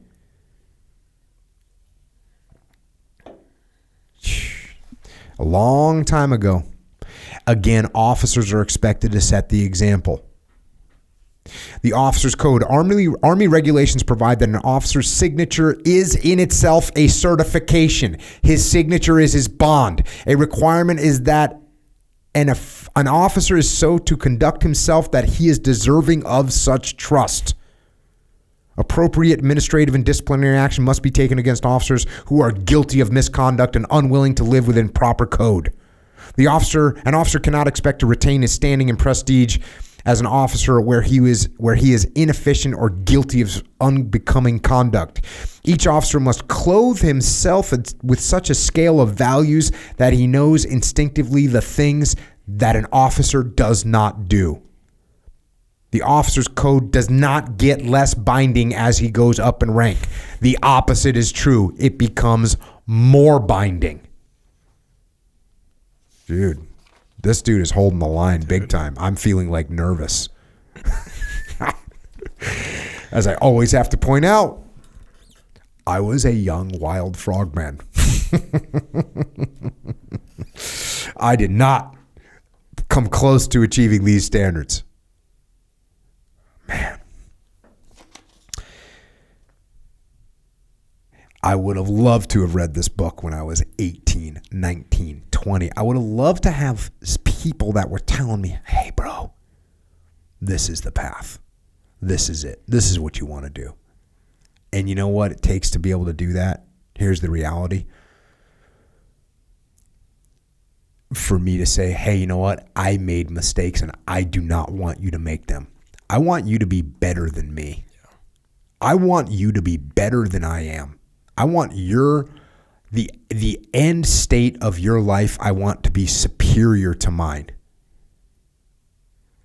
That's what drives giving this kind of advice. Hey, listen, I want the end state of your life to be superior to mine. That's what we should be thinking when we interact with other people. We shouldn't have that little thing in the back of our minds that's saying, you know what? I had to do this. I had to learn the hard way. I wish I would have done that, but no one told me to do that. Why should I tell him?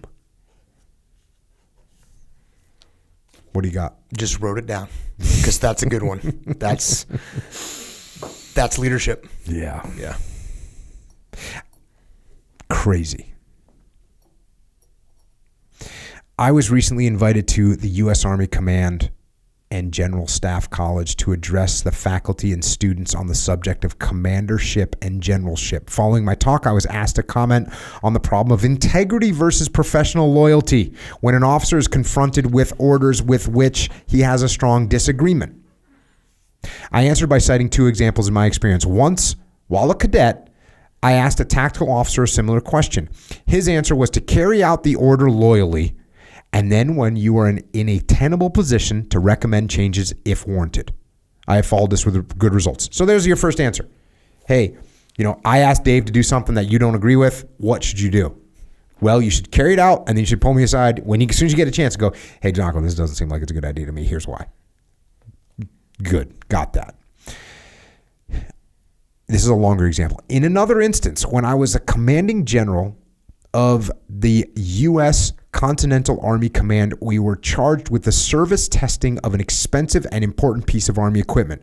This was important enough to assign my deputy, a lieutenant general, to monitor closely. The test went on for several weeks. One day, my deputy reported to me that the piece of equipment was not proving out satisfactorily. He was fully convinced of his position. I told him how serious and how sensitive such a finding would be. I directed that he call in several officers closely concerned with the test for a conference with me. This was done and all were unanimous supporting the position of my deputy. They had data and results supporting them. So they're supposed to test this piece of gear. There's a It sounds like there's an expected outcome. It wasn't turning out that way. I directed that they prepare a personal letter for my signature, the Chief of Staff of the Army, or for my signature for the Chief of Staff of the Army, setting forth their findings and conclusions with supporting data and information.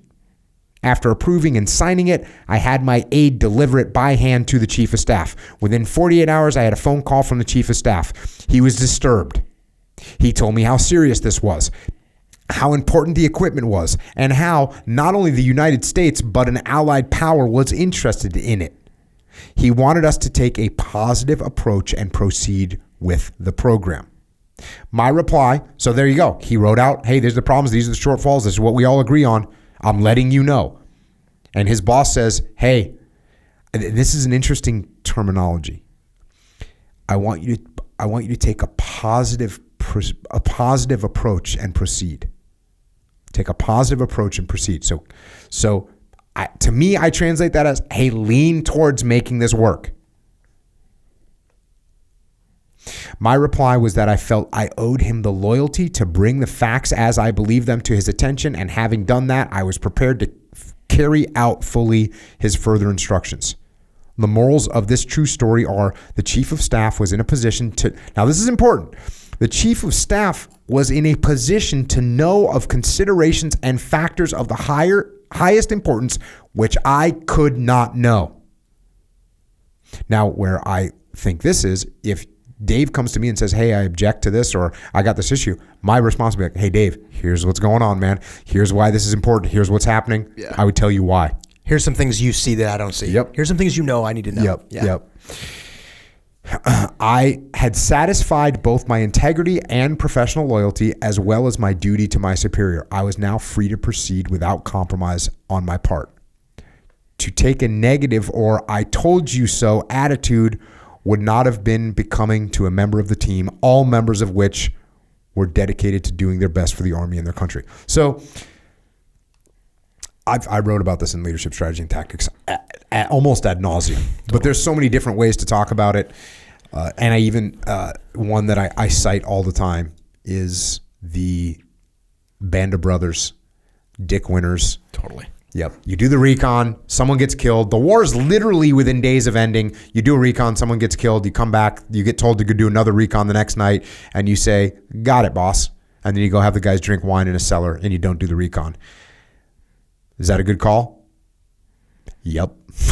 Is it supporting the chain of command? Nope. Did it protect the guys? Yes. Did it accomplish the mission? Yes. Could he have argued it a little bit? And I forget from the movie how they showed it. I think he pushed back. He definitely pushed back. But at a certain point, pushing back would have just gotten him fired. And then guess what? Then they're going on the patrol. Patrol. With a yes man. With a yes man. Yep, for sure. And as you're as this story is building up, there's a little part of me too, but I think of people listening like, so he's already done that. He's going to now hold the line. Yeah. No, sir. I cannot, in good conscience, put this in a positive light. Cool. I'll find somebody that can. And there's a part in there, the humility that it takes. He's a 4-star general in this case to go, you know what? The Chief of Staff knows something I don't know. Mm-hmm. He sees something I don't see. Can I consider that and try to go out and go, hey, I'll tell you what, there's some places over here this piece of equipment actually does work pretty well. Maybe not here and here, but here's some positive. Can I do that? Yeah, it takes a ton of humility. But if you don't do that, the influence you lose to actually provide the outcome that you want, which is exactly what you're saying, think about the humility it takes to go, maybe I don't have the whole picture. And this, I'm going to dig my heels and hold the line because it's the right thing to do. Maybe I actually don't even know the whole story. Cool. You're fired. Right. Yep. See you later. And I'll get a yes man in there, and he's going to give me whatever I want for a report, and that's that. Yeah. So good. Next section. And this is chapter 4, prestige of the non-commissioned officer. And once again, I sort of said, well, maybe we don't need to cover this. And then as I read through it, I realized what this is talking about. And this is talking about something that I've referred to quite a bit on EF Online lately. So if you think about it from this perspective, it starts to make a lot of sense way beyond the military. And that is respect. Respect. So prestige of the non-commissioned officer. So if you think about this from the perspective of how do you respect people and how important that is, because that's what he's talking about. Continuing on, advances in weapon systems over the past few years have forced many changes in our tactical organization and operational concepts.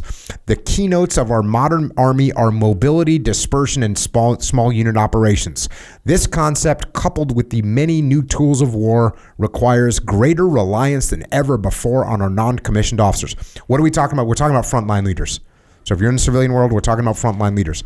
And guess what? This guy was in World War I, and in World War I, there was not a bunch of reliance. There was not dispersion, meaning everyone was together. You're in a big trench. You're all together. When the trumpet blows or the whistle sounds or the signal comes, we're all going at once. We're going to go over the top. We're going to charge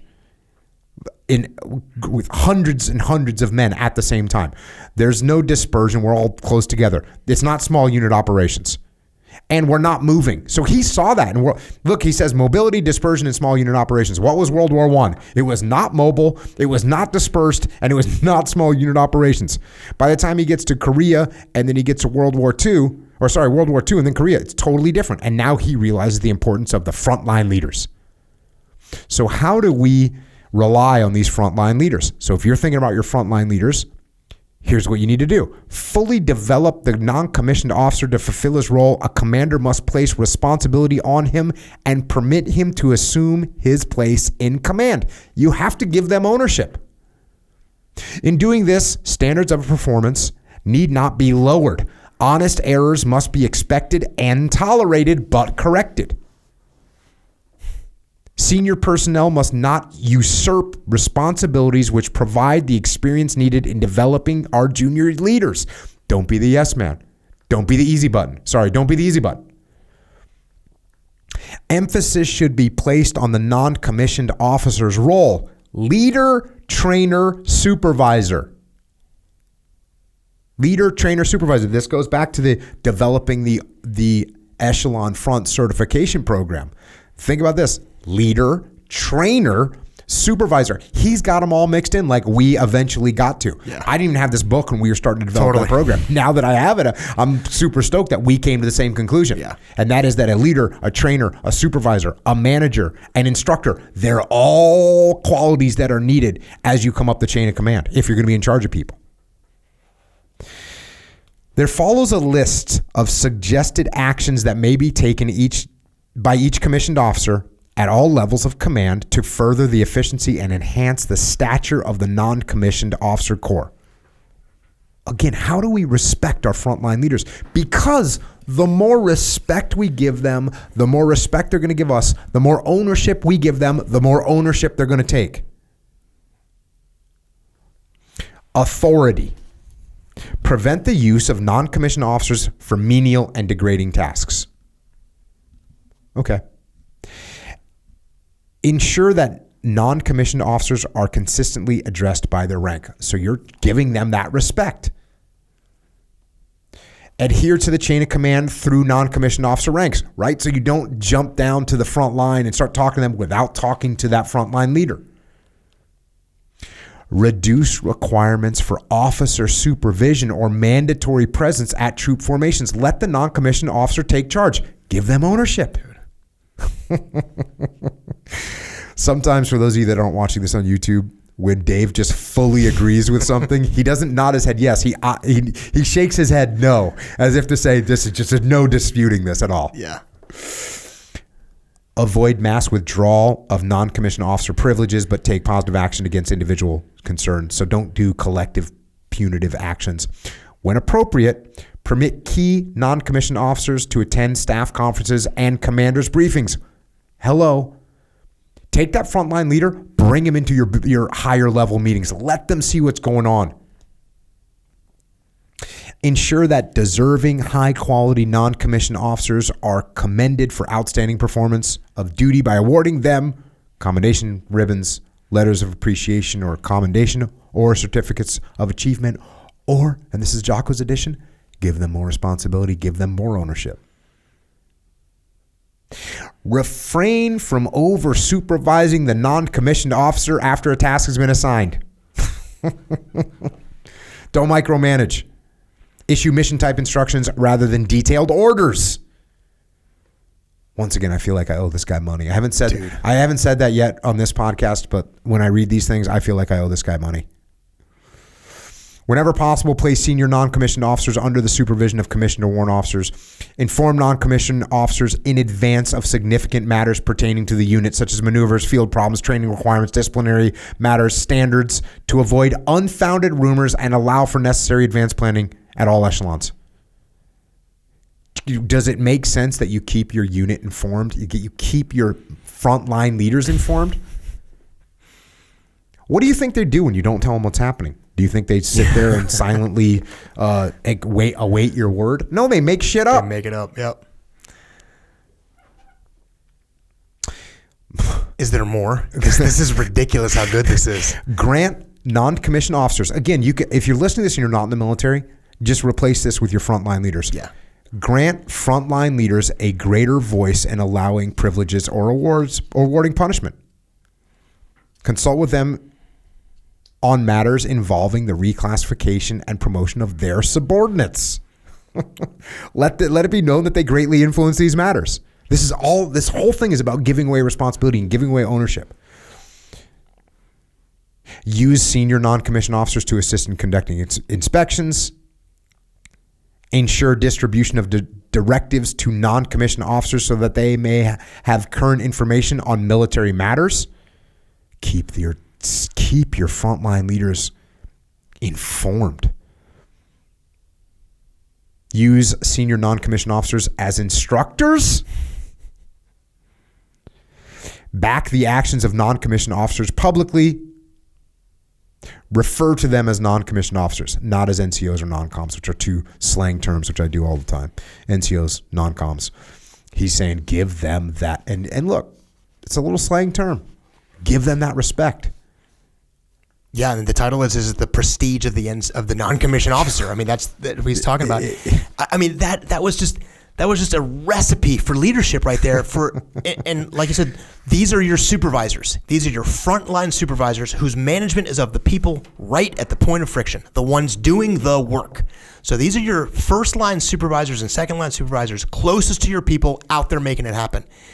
And if you want them to respect you, you got to give them respect. If you want them to trust you, you have to trust them. And if you want them to lead, like, you got to let them lead. And every single time you take responsibility away from them, he said in the beginning, you got to expect them to make mistakes and make errors. You don't ignore it. You correct it, but you don't take responsibility away from them. If you do something that's not what I want, you work for me, you're one of my supervisors, you go out there and do something, it's not how I wanted it. And if I take that responsibility away from you, that's me telling you I don't trust you. And you know what the return I'm going to get of that is? You don't trust me as much. That means I still got to correct that. I got to show, hey, Jocko, that's not what we're looking for. Let me talk to you about why we did this and why. Let me explain these things. But I get you right back out there to go do it. The reciprocal nature of the relationship, everything you want from them, you have to give them. That it was literally a list. It is a checklist of leadership to get the behavior that you want. You and I were on a call with one of our clients the other day, and it was one of those questions came up, and there's these 4 things. It was a call. Chrissy was on the call, and she was quite fired up. She's awesome. Absolutely. But if you want people to listen to you, listen to them. If you want people to respect them, respect them. If you want people to respect you, you have to respect them. If you want to influence people, you have to allow them to influence you. And if you want people to trust you, you have to give them trust. A couple more things on this section. Responsibilities. Insist on a thorough appreciation of the non-commissioned officer's full-time responsibility to his men and to his commander. Thorough appreciation. What does that mean? That means respect. Appoint senior non-commissioned officer councils at each level of command, starting with the battalion separate. So again, this idea of creating these councils, these groups within your organization so you can get good feedback is brilliant. Encourage non-commissioned officer participation in civic affairs. Great. The last section here is education and training. This is the last thing we're going to cover. Nothing can clothe with prestige a non-commissioned officer who does not know his job and does not play the part expected of him as a non-commissioned officer. Because of that, we should 1, hold classes to ensure that non-commissioned officers are thoroughly trained for their jobs and prepared to handle instructions or duties when they appear before their subordinates. What is that right there? Look, I am responsible for making sure the people below me in the chain of command are ready to do their job. Totally. Number 2, encourage attendance at non-commissioned officers academy and other courses designed to enhance the prestige and set the standards expected of non-commissioned officers. And 3, encourage non-commissioned officers to take advantage of the many opportunities to increase their general level of education. And what's just amazing about that's just another 13 pages of this document, which is 117 pages long. We made it through another, I think might have made it through 14 pages. But the section that closes it out is to treat people with respect and give them responsibility and train them and educate them to take care of your people. Now, let's point this out. I don't care how good of a leader you are. If you don't invest in these subordinate leaders, so it doesn't matter what you do, because those frontline leaders are the ones that win. Dude. They're also the ones that lose. Yep. So invest in them. Treat them with respect. Listen to them. Allow them to influence you. Give them trust. And I don't care what your job is or what your vocation is in life. You have to work with people. And if you work with people, take care of those people, and those people are going to take care of you.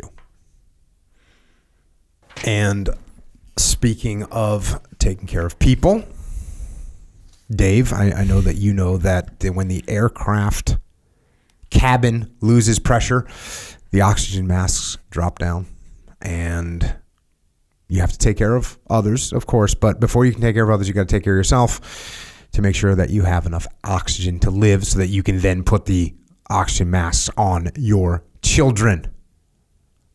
So even though we need to take care of others, we need to take care of ourselves first. We got some ways of doing that. One of the ways is Jocko Fuel, which is supplements. We got a bunch of them. We got Joint Warfare, krill oil.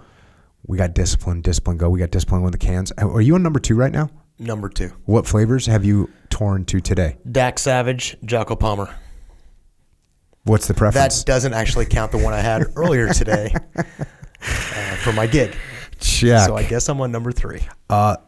We got vitamin D, D3, Cold War. Look, there's all kinds of diseases out there. I'm not making any claims, but some of us haven't caught those diseases. So, yeah, check that out. Mulk, Warrior Kid Mulk, Adult Mulk, which is just dessert. We got, we got a new flavor coming. And it's so good. It says, like, allegedly we're doing it seasonal, but this thing ain't going to be seasonal. This thing is going to be all the time. It's Smashing Pumpkin. And I don't even know, look, I don't even know what pumpkin things are supposed to taste like or whatever. But damn, this thing is good. It's so good. It's like a pumpkin. The original B Little sent me, he called, the generic name, the flavor name, it was pumpkin spice, And so I don't even know. I mean, you don't really eat pumpkin a lot, right? I mean, there's a pumpkin pie, I get it. But you're not sitting around, going to the store, grabbing a piece of pumpkin and eating it. That's not happening. Is that happening? Not in my house. Okay. Negative. So you're not even really 100% sure what pumpkin flavor is. Are you? Is anyone? The only thing I can think of is pumpkin pie at Thanksgiving, maybe. Yeah. But to be honest with you. So I don't even know what we're doing, but all I know is we created something that's freaking tasty. It's got like I guess, have you ever tried eggnog before? Yeah. It's sort of an eggnog cinnamon scenario. Sweet, just monk fruit, but it's so good. Anyways, we got that. We got that going on. All this stuff. We got Jocko White Tea, Vitamin Shop. You can get all this stuff at the Vitamin Shop. Also, if you're in Florida right now, you can get this stuff at Wawa.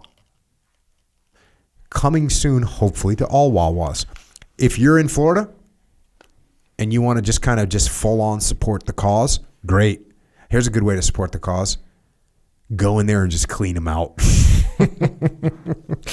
Go get your Wawa on. Also, you can get this stuff at originmain.com. What did I miss? Did I miss anything? Nope. I'm on board with all that. And I'm actually excited about that new milk. Nobody has knocked strawberry off the top of the platform. Oh, okay. That still remains my go-to. Hey, speaking of Discipline Go in the can, of which you've had 2. 3. What flavor did you have earlier today? I had a second Jocko Palmer this morning. Is that your kind of go-to? No, I look, I'll be honest with you. I drink all of them. I don't even look for flavors anymore. I reach in the game. Dude, I'm just in the game. There is not one that I can't just be totally stoked to be drinking. Now, will there be one in the future that you'll be more stoked to be drinking? I think there might be. So tell us. Let's go talk to us. Afterburner Orange is coming out. Afterburner Orange. Yeah. Dave Burke is getting his own signature flavor. It's so crazy to think that I'm getting my own signature flavor of a product that I actually already love anyway. But I'll be honest with you, when Pete and Brian at the team were like, hey, bro, we would love to have you be part of this, I immediately went to my all-time favorite soft drink, which I don't drink anymore, which is Orange Crush or Orange Soda, whatever that was back when we were kids. I don't drink it. But I'll tell you, it's the best thing I've ever. I mean, as a kid. So you're saying you don't drink it anymore because you're just not going to sit around and drink sugar. Dude, water. I don't drink soda. Right, I don't sit around drinking Orange Crush. You're a human. But you don't want to have conduct unbecoming of an officer sitting around sucking down sugar. Negative. But I would be lying if I didn't tell you that I don't miss that flavor big time. So they were like, hey, what do you think? And it was immediate, like, bro, I love orange. And then the connection to Afterburner was so easy because. Who thought of Afterburner Orange? I think it was me. I really do. Cool. Yeah. Cool. And of course, they designed it. Wait, did you have it going into the conversation? Did you have it? Well, kind of. Like they had mentioned, hey, I think the thing was like, hey, think about it. It'd be cool to do something. Were there any with other name options that got floated? No. Just that was it. It was, hey, you should do one. I thought about it. I said, hey, what do you think of this? And Pete was like, done. We're executing. Yep. And then Brian executed, and it happened, and it was totally good to go. Do you know when the release date is? I think it's like in the next month. I think it's next month. I think it's even. Wait, what month? November. So it's coming out in November. I think so. Afterburner Orange. Yes. The Dave Burke signature drink. Yeah. And it's got a plane on it. What kind of plane did they put on it? An F-35 silhouette. Oh, dang. Yeah. Did you influence that? Maybe. And I might have made sure it was the Marine Corps variant. Oh, damn. Yes. Layers. In the business, we call those layers. Absolutely. Dang. Yeah. Even though, when you were a charge, when you were a squadron commander, was that a Marine Corps squadron? Yes. It was a Marine Corps squadron with the Marine Corps variant of the plane. What did you do with the Air Force? Didn't you take over an Air Force squadron at some point? I flew an Air Force division. That was the F-22 Raptor. That was a straight up Air Force unit, Air Force aircraft. Got it. I was a Marine in an Air Force squadron. Inside that squadron had a division of all these different airplanes. One was the Raptor division, and that's where I operated. Dang. Yeah. Check. All right, so we got all these cool drinks, and they're good for you. They are. Which I know it doesn't make sense because people don't understand how it can happen. I'll tell you how it can happen. You don't cut corners. You maintain the scrutiny on your product to make sure that it's not junk.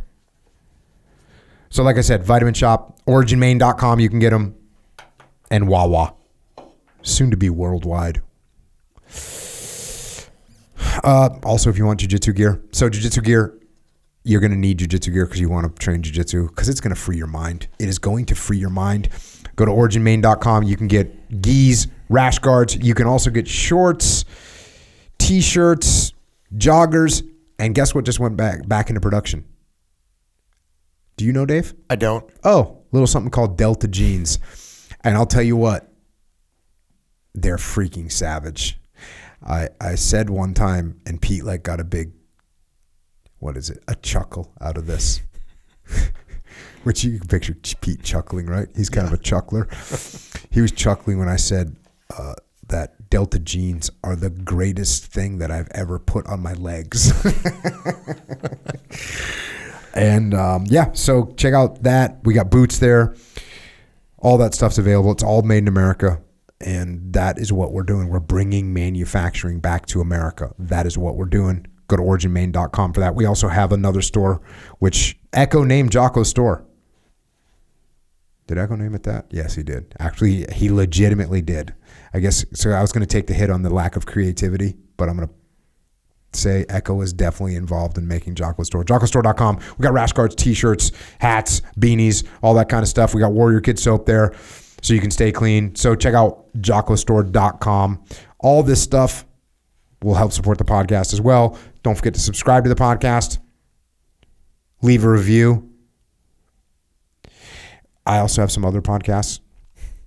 One's called Unraveling, Jocko Unraveling with Daryl Cooper. Another one's called The Debrief Podcast, which is still on this thread for now, but we talk about just pure leadership. It's a little shorter. We try and make it a little bit more concise because we know leaders are out there working. You don't always have time for a 3-hour podcast. Grounded Podcast, Warrior Kid Podcast. We have a YouTube channel where you can check out to see Echo's videos that he makes, where he puts just a ridiculous amount of fire and explosions. He's not here to defend himself. This is boring. YouTube channel, Psychological Warfare, album, tracks, MP3. FlipsideCanvas.com, Dakota Meyer, making cool stuff to hang on your wall. Got a bunch of books. About Face, the thread that leads to this book that we're talking about today, About Face. I wrote the foreword to the newest version. You can check that out. Also, The Code, The Evaluation, The Protocol, written by Dave Burke and me and Sarah Armstrong. Leadership Strategy and Tactics Field Manual. The answer to all the questions. The answer to all the questions. Yeah, Leadership Strategy and Tactics Field Manual. Way of the Warrior Kid 1, 2, and 3. Way of the Warrior Kid 4 Field Manual. Available for pre-order right now. Hey, guess what? I used to make fun of my publisher and say they're scared about ordering too many books. They don't know how many books to order. I'm telling them, if you pre-order this, it lets me know how many books to order, because this is hard to sit on a bunch of books. I want to produce the amount that are needed. I don't want anyone to get Christmas to come and you got no Way of the Warrior Kid 4 Field Manual. So pre-order that if you want. Mikey and the Dragons, get some of that. Discipline Equals Freedom Field Manual, brand new version's out. Got a bigger picture of my head on the cover. Like, we want to make it, we want to make a new version. We want it to be better. Oh, what should we do? Make the picture of my head bigger. Is that supposed to make it better? I don't know what they're thinking. Also, Extreme Ownership and The Dichotomy of Leadership, the OG books. Check those out. Echelon Front, it's our leadership consultancy. We solve problems through leadership. Go to echelonfront.com. Hey, if you want me or Leif or Dave or JP or anyone on the Echelon Front team to come and talk to your company, don't Google Jocko Speaker.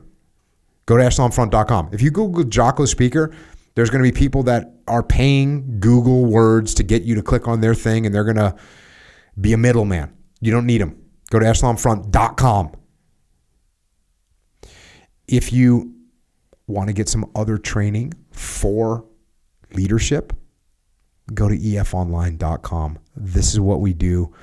We teach leadership. There's courses on there. We're doing live Q&As all the time. There's a forum. There's other people to interact with. There's leadership primers. There's immediate action drills. There's questions of the day. There's all kinds of stuff. And if you're in a leadership position, go there. And guess what? You're in a leadership position. If you interact with other human beings, you're in a leadership position. What else on EF Online, Dave? We're there live all the time.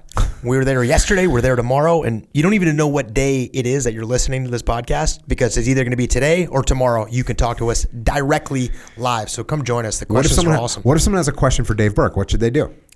They should come to EF Online live and ask me that question. What if they have a question for JP Donnell? What should they do? The same thing. What if they have a question for me? What if they say, well, I sent 9 tweets to Jocko, but he didn't answer because he has 80 million tweets. What should I do? Same thing. Go to EF Online. It's awesome. Go to efonline.com. We have a live event. Muster 2020 is the only one we're doing in 2020. We have. This is not the first live event we're doing. We've done other live events. I know you've done some live events. Yep. I know I've done live events. Look, there's social distance. You can maintain the social distance. We'll have the appropriate measures in place so that you can come to the muster. It will be fully engaged. Look, one thing that's kind of cool, at the muster, at the previous musters before COVID, there's 1,000 people there. There's 800 people there. There's 900 people there. So that means 900 people trying to talk to us during the breaks, whatever. There's no green room. If you've never heard, there's no green room. We're there. We're talking. So if you want to hang out with us, if you want to get some information directly from us, come to the muster. There's probably going to be a fraction. Well, I would say there's going to be less than half. Probably going to be less than 500 people at the muster. And believe me, you spread that out over a couple days, you're going to talk to us, ask the questions. We'll do whatever we need to do to make sure that you come away from that with the knowledge that you need. So go to extremeownership.com for details there. Of course, we have EF Overwatch. If you need leadership in your team, which you do, we are selecting leaders from the military that understand the principles we talk about all the time, and we're placing them into civilian companies, into your business. Go to efoverwatch.com if you need leaders in your company. If you want to help service members, active and retired, if you want to help their families, if you want to help Gold Star families around the world, then check out Mark Lee's mom, Mama Lee. She's got a charity organization. And if you want to donate or you want to get involved, then go to americasmightywarriors.org. And if you just are constantly seeking that hard path and you want to do things that are tough, do things that cause you a little bit of suffering, then maybe you want more of my guttural groans as I talk. Or maybe you want more of Dave's frothing phonetics. Well, either way, you can find us on the interwebs, on Twitter, on Instagram, and on Facebook. Dave is at David R. Burke, and I am at Jocko Willink. And thanks once again to General Bruce Clarke for your service to America and for leaving these lessons of leadership behind for us. And thanks to all those people in uniform out there right now that are utilizing these lessons to protect freedom in the world, and to police, law enforcement, firefighters, paramedics, EMTs, dispatchers, correctional officers, Border Patrol, Secret Service, all other first responders. Thank you for protecting us from chaos and mayhem here at home. And to everyone else, remember these lessons from General Clarke. Remember the importance of time. That's where we started this whole thing today. Don't forget about that one. Remember the importance of time. The clock is ticking. Try and anticipate problems. Be reliable. Be knowledgeable. Show initiative. And when you cast judgment, which I do, I read these books and I think, oh, that person, I wish that person would do that, and I wish that person would do the other thing. And then I remember that when you cast judgment, start off by judging yourself. Because it all starts with you. And until next time, this is Dave and Jocko. Out.